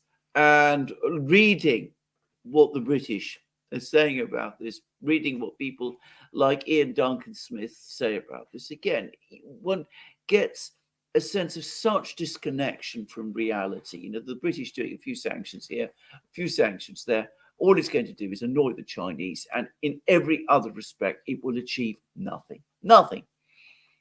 Stephen Walter says, good day, everyone. Sparky says, make Ukraine Russia again. Don't even leave a patch called Ukraine, lest it remains a NATO playground, carpetbagger, money laundering, and becomes a black rock property. Well, you may very well achieve that, which would see what you mentioned there actually happen. Because Medvedev has been talking like that for a long time. And I think that more and more Russians, including Putin himself, are slowly edging to that this is the only logical outcome whereby their objectives can now be achieved. We made that happen, by the way. Yeah. And in Calrissian 1345, thank you for that super sticker. Elena says, the Germans never defeated the Ukrainian front. Now Russia have done it for NATO. Is a win in Ukraine a Pyrrhic victory? I'm not quite sure that I understand that. If you're talking about the Ukrainian front, the first Ukrainian front or whatever it was, this was a Soviet army. It was not Ukrainian as such. It was a part of the Red Army made up of many, many different, nationalities, but predominantly, as the entire Red Army was, principally Russian, that fought during the Second World War. I seem to remember it was the first Belarusian front and the second Ukrainian front that captured Berlin. Now, the point is that they were strategic directions, that they were created in 1944 in order initially for the Red Army to regain control of Belarus and Ukraine. And that was where the designations came from. And the Red Army was successful, obviously, in recapturing Belarus and Ukraine, and then they moved west and they got all the way to Berlin. But this is it's a constant misrepresentation or misunderstanding of what these Red Army designations were. They were purely labels intended to define the geographical scope of the areas of operations of specific armies during the Second World War. Soviet, principally Russian armies during the Second World War. Tyler Durden says, thanks, gentlemen. Anon Calrissian says, my real question is, why wasn't Gorbachev charged with high treason after the collapse of the Soviet Union? Well, that's a question for the Russians. I mean, I think that you must always remember something about the end of the Soviet Union. An awful lot of people in Russia wanted the Soviet Union to end. The governments that succeeded Gorbachev, they welcomed, Yeltsin welcomed the end of the Soviet Union. In some ways, he played, well, not in some ways, in fact, he played a bigger role in bringing about the end of the Soviet Union than Gorbachev himself did. So, this is a much more complicated story. Gorbachev wanted to reform the Soviet Union. Others in Russia at that time wanted to end it. So putting Gorbachev on trial for treason would not have been, I think, made much sense at that time, because what happened under his rule was just desired and to a great extent engineered by so many others. OMG Puppy says, you've discussed Victoria Nuland and the Kagans. Are you familiar with Norm Eisen at Brookings? I believe he wrote the playbook for Color Revolution and a strategic leader of anti-Trump operations. I don't know very much about this person. Victoria Nuland was, of course, right at the heart of the State Department. Brookings is very influential. I mean, no question about this. But it is ultimately Nuland who went to Maidan Square, spoke to the US government, telephoned Jeffrey Pyatt, picked the ministers in Ukraine's government, and has played similar roles in all kinds of other things around the world. Sparky says, I've seen reports directly observe actions or things who don't know what they're looking at. Oversimplified. They see drones, but report them as a flock of birds. Same happens with intelligence. Absolutely correct. That's entirely right. I mean, again, this is a point going back to what Jacques Baud was just be saying of these programs about the fact that data collection has become the absolute end of intelligence. Assessment and analysis has just basically been lost. And a number of people, including a number of people in the intelligence world or former intelligence world, have just told me there is just too much data. I mean, there is so much data now that the analysts people get swamped. It's impossible to actually assess and weigh it up properly anymore. And then Calrissian says it's a long time to take the gloves off after the horrible tragedy in Moscow. Well, I think that, again, we go back to what Jacques Baud was saying, that for the Russians, it's a film. For us, it's a sequence of photographs. So, if you're talking about the event in Moscow, we are focused overwhelmingly on it. And, I don't want to downplay its significance.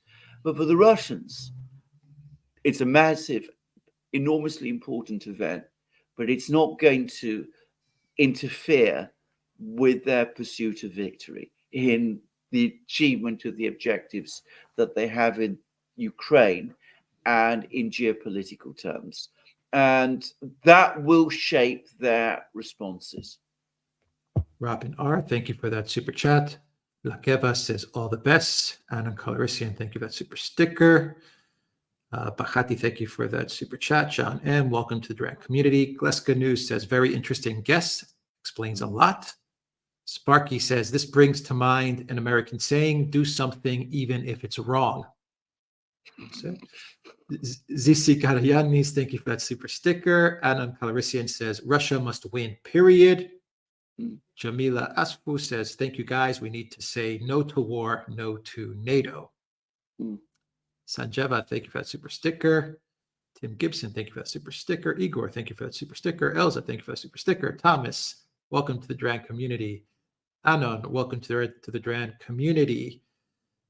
Nico says, you should make a video with Levan about Russia. I saw him and he was almost in tears. Also call McGregor Dima instead of Davies. He's a hypocrite. Harry C. Smith says, maybe Kremlin will now have to upgrade SMO to counterterrorism up if Kiev involved, instead of all the way to legally declared war. I think CTO is in between them, but permits way more than an SMO. Well, we'll have to wait and see. We'll see where all this goes. I mean, there's been a lot of statements coming from Russian officials, even as we've been making this program. Patrushev, Putin's national security advisor, he's made comments which appear to link Ukraine to this event. Bortnikov, the FSB advisor, is making even more strong comments, by the way. So we'll see. I think over time, the Russians will assess this. They'll come to a conclusion. They'll decide what to do. But, going back to that previous point about the Russians taking their time, the Russians think before they act. Doesn't mean that they don't act. This is what we've just been hearing. They may not always get it right, but they are very calculated in their responses, and they will think through what they do before they do it. Andreas says, to me, it seems the more reasonable a government in the EU is, the more the bureaucrats in the MSM attacks them. Orban, are they afraid of reason? Well, indeed, and apparently Fico, they're now coming after him. I was reading a whole piece about this just the other day, that apparently he's now absolutely, even more than Orban now, he's in their sights. Yeah. Nico says, also happy Independence Day for Greece. I am 24. Greece doesn't want its children. I am not proud of Greece, but I'm always be proud of being Greek. Yeah.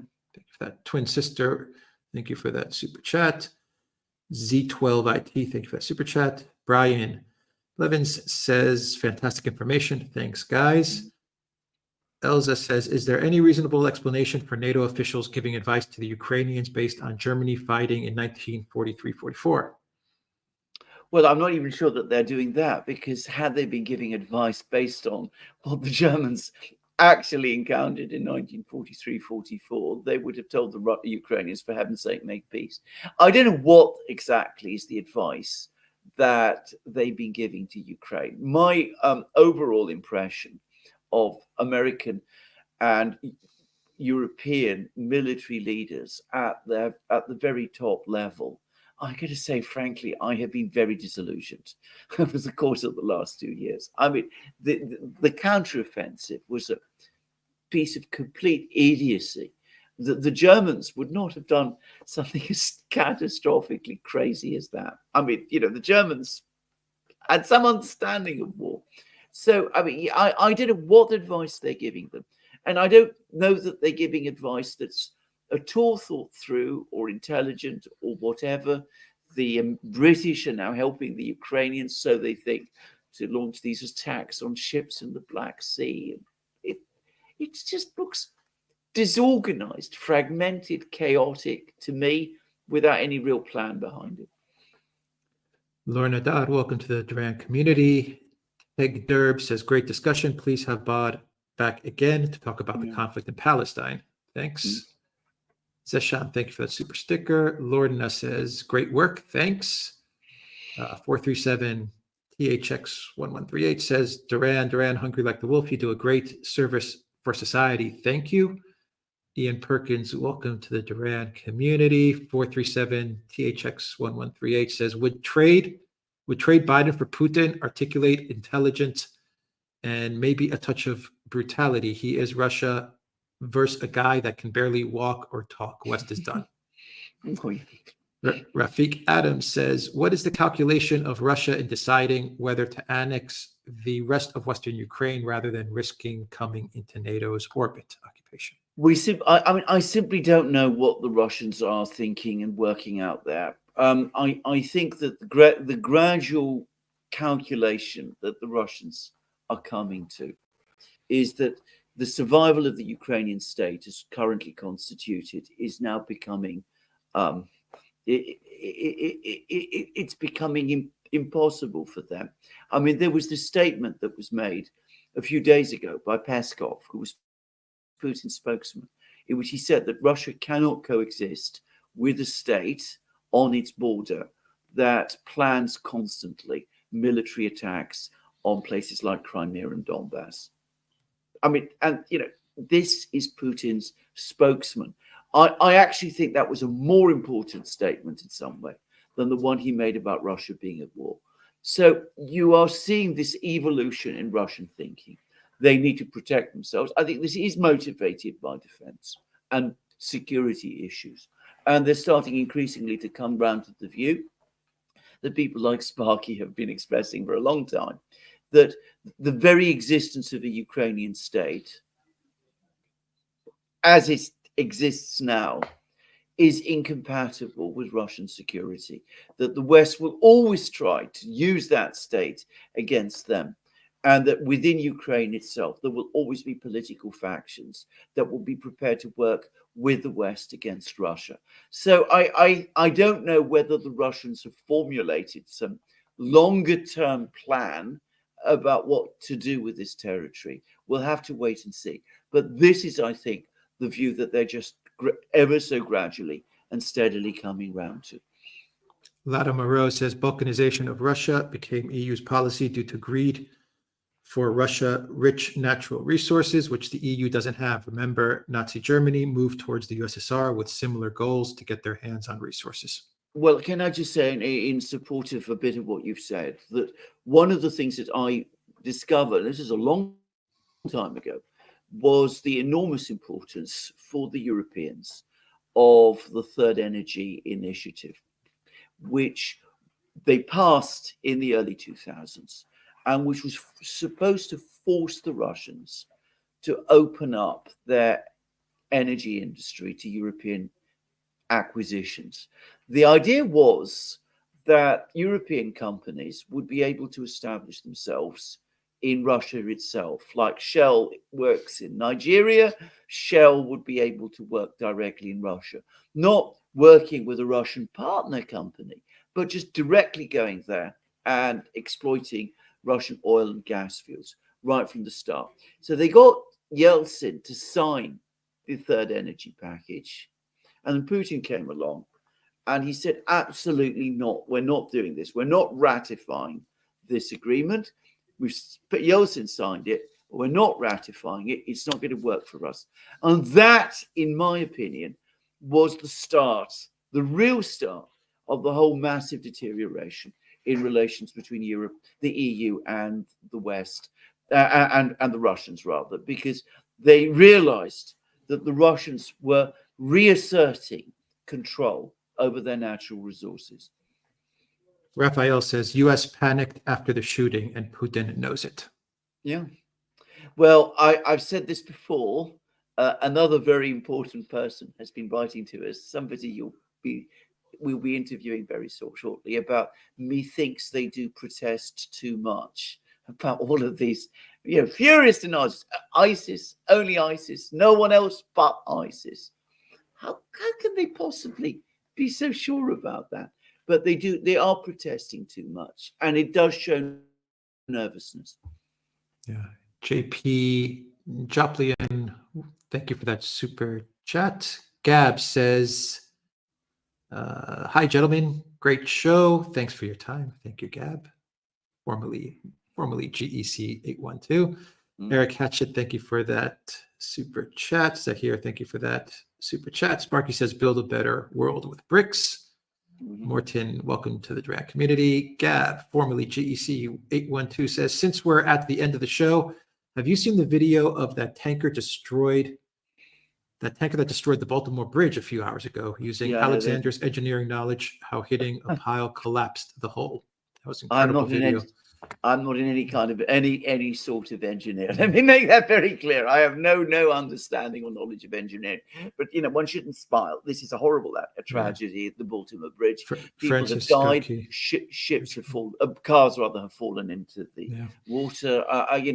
Let's not take a flippant view. This is a terrible business, and I hope that people are saved, and we'll know a lot more about it very soon.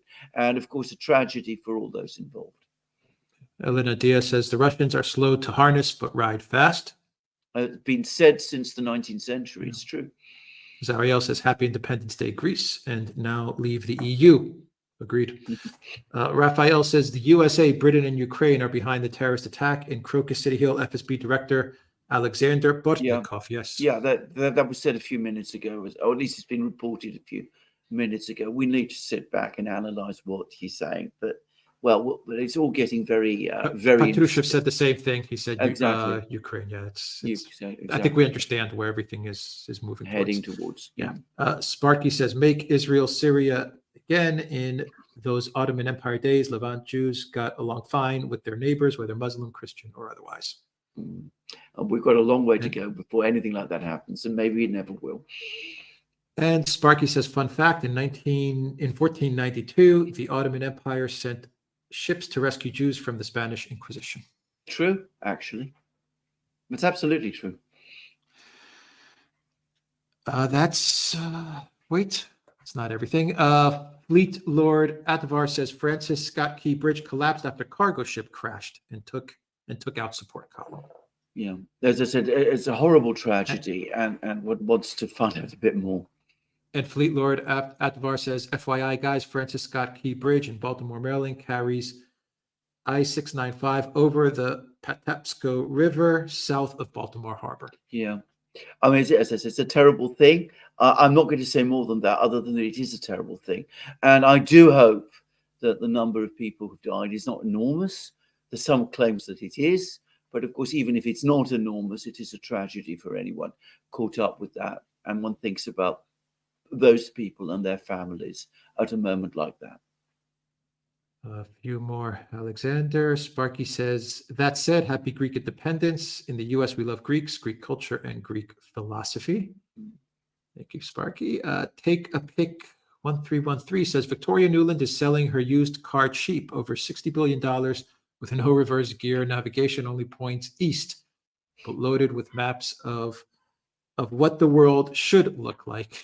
Great show, guys. Great comment. Great comment. And Tabernac says, will the Chinese sanctions escalator be enforceable? No, not in the end.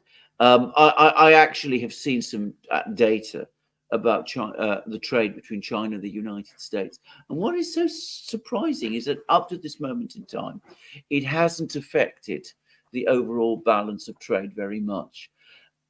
It's not going to before the election. Biden do not want to escalate trade war to China, against China to the level that it will affect the US economy and damage his prospects of re-election. Now, what happens after the election is another matter. Yeah. Elena Diaz says, did you see the trade in Greece that was stopped with NATO equipment? Yes. Yes. Yes. Yep.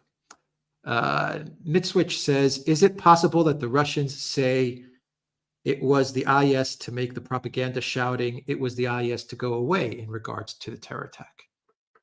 No, I don't know. I think this is getting more and more complicated. I do want to see what Patrushev and Bortnikov said.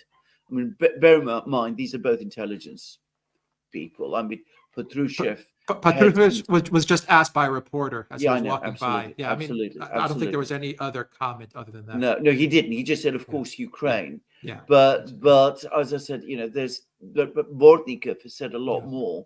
And of course, he's the person who, along with Bastrikhin, who heads the investigative committee, is in overall charge of the investigation. So we are going to find out an awful lot more in the next couple of hours. I mean, these are general statements up to this time. They're not actual, confirmed allegations founded on disclosed facts. But there's clearly still an investigation going on. And I don't know what the basis of what Bortnikov says, or what was his basis for saying it. If it's simply that these people were going to Ukraine and that Ukraine is involved, then perhaps Bortnikov's meaning is that the Americans and the British have responsibility for this because they support Ukraine. But it may be that he meant more. Until I actually see his comments properly, I'm not going to say. Yeah. Those are all the questions. Things are moving very fast, Alexander. For an investigation, things are moving very, very fast. This is not what I can't keep up, to be honest. No, this is not what anybody, the people who planned this, expected. Yeah. Let me say this.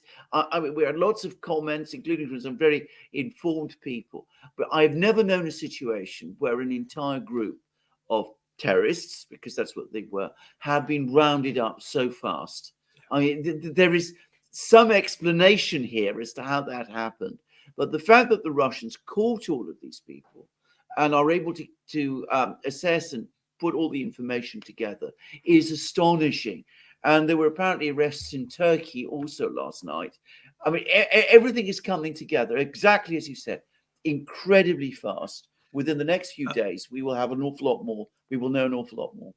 Arrests in Turkey, 40 ISIS arrested in Turkey. And also, Alexander, yesterday, I don't know if you heard this or if this is connected. I'm sure it is. The arrest warrant in absentia issued from a Moscow court to one of these SBU chiefs. Yes. Malyuk, I believe is his name. I forgot his name. But yeah, that has to have some connection to all of this. Absolutely. As I said, it's moving very interesting. It was interesting, if it is all connected, but I'm sure you're right, that it's the SBU rather than Budanov's organization, which is military intelligence. Maybe there's some kind of a rivalry between those two, and these people overreached in some way. Who knows? But anyway, one way or the other, lots going on.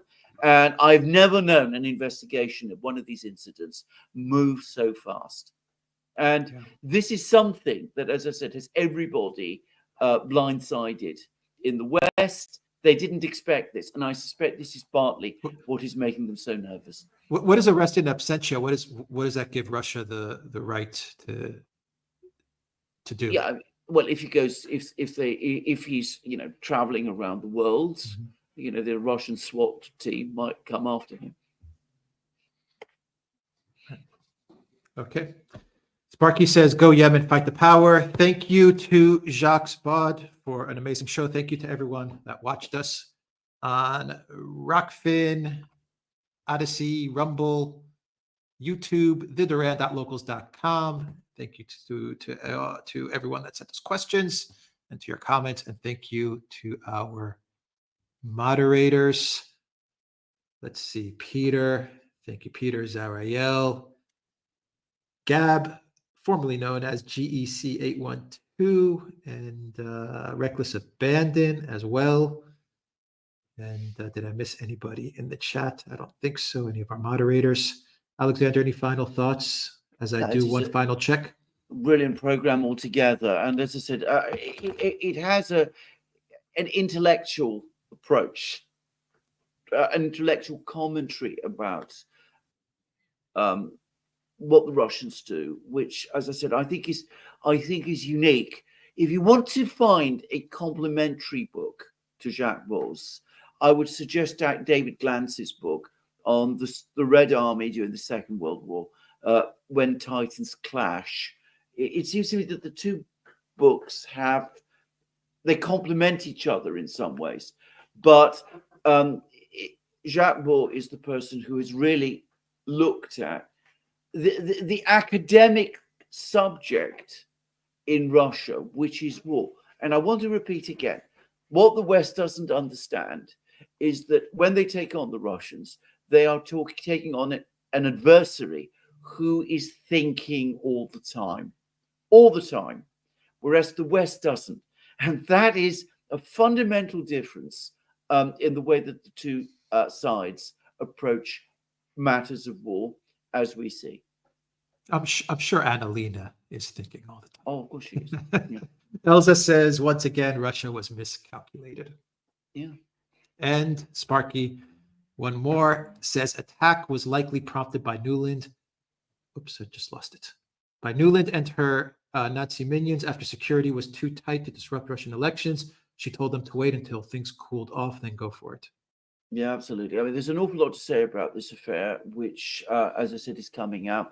By the way, just on a quick topic, I've finally unearthed the American warning of the 7th of March.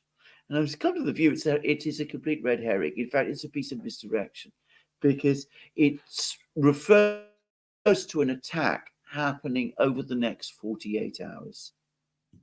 So the attack didn't happen within the 48 hours, and the Americans didn't then come back and issue a further warning that the situation in Moscow remained dangerous. So even American and British citizens, for example, had no reason beyond that 48 hours, or so they might have been led to think, to avoid public gatherings. Just saying. Well, there are some reports, not confirmed, speculation that the Shaman concert, the Russian singer Shaman, was actually set to perform at Crocus City on the 9th, I believe. Yeah. And so this was issued on the 7th, and he was supposed to perform on the 9th or 10th. And it was going to be a big show, but the security was just locked down. Yes. And then everything got delayed till Picnic, the other rock group. Yeah. Actually, absolutely. But no, again, to come back to this, I mean, if the Americans had come out and said there's more reason for concern, they didn't. Right. So that was a warning, which is apparently all they did was they conveyed the same warning to the Russians, the same very general warning to the Russians, which they published. I mean, there's no difference between what they said in private and what they said in public. You mean back channel?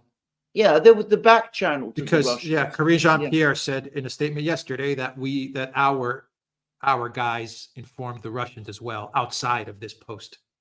Yeah, I know, but the same, apparently giving no more than the same information, which. But the point is, even that information was only relevant, according to the statement itself, the warning that was given, for 48 hours. So 48 hours pass, you've no reason to think anything's different, and the Americans are not telling you there is. Yeah, just one final thought. They're really focusing on this warning a lot in the mainstream media in the U.S. But the one thing that they're not focusing on at all is they're not focusing on why they were making a run to the border with Ukraine. Absolutely, it's complete. The Russians are very much focusing on. You're absolutely correct. That is the single most. I mean, they said that there's no evidence connecting Ukraine to this incident at all. The fact that these people were heading to Ukraine is evidence. It's evidence. I mean, it is. It begs many questions. No, you're absolutely correct. In fact, most commentaries that I've seen about this, at least in Britain, haven't even mentioned that. They don't even mention it. They keep their readers in the dark about what I consider to be perhaps one of the most important, if not the most important point, in this entire narrative. Yeah. And it's something that people understand as well. That when you read something like that, and you say, "Well, why did they get into a car and drive to the borders of Ukraine?" That's when you start to say, "Okay, something's going on here." Anyway. All right. That's it. We'll leave it there. We'll leave it there. Take care, everybody. Take care, everybody. We'll see you again very soon. And thanks again to Jacques Baud for joining us on this amazing program today.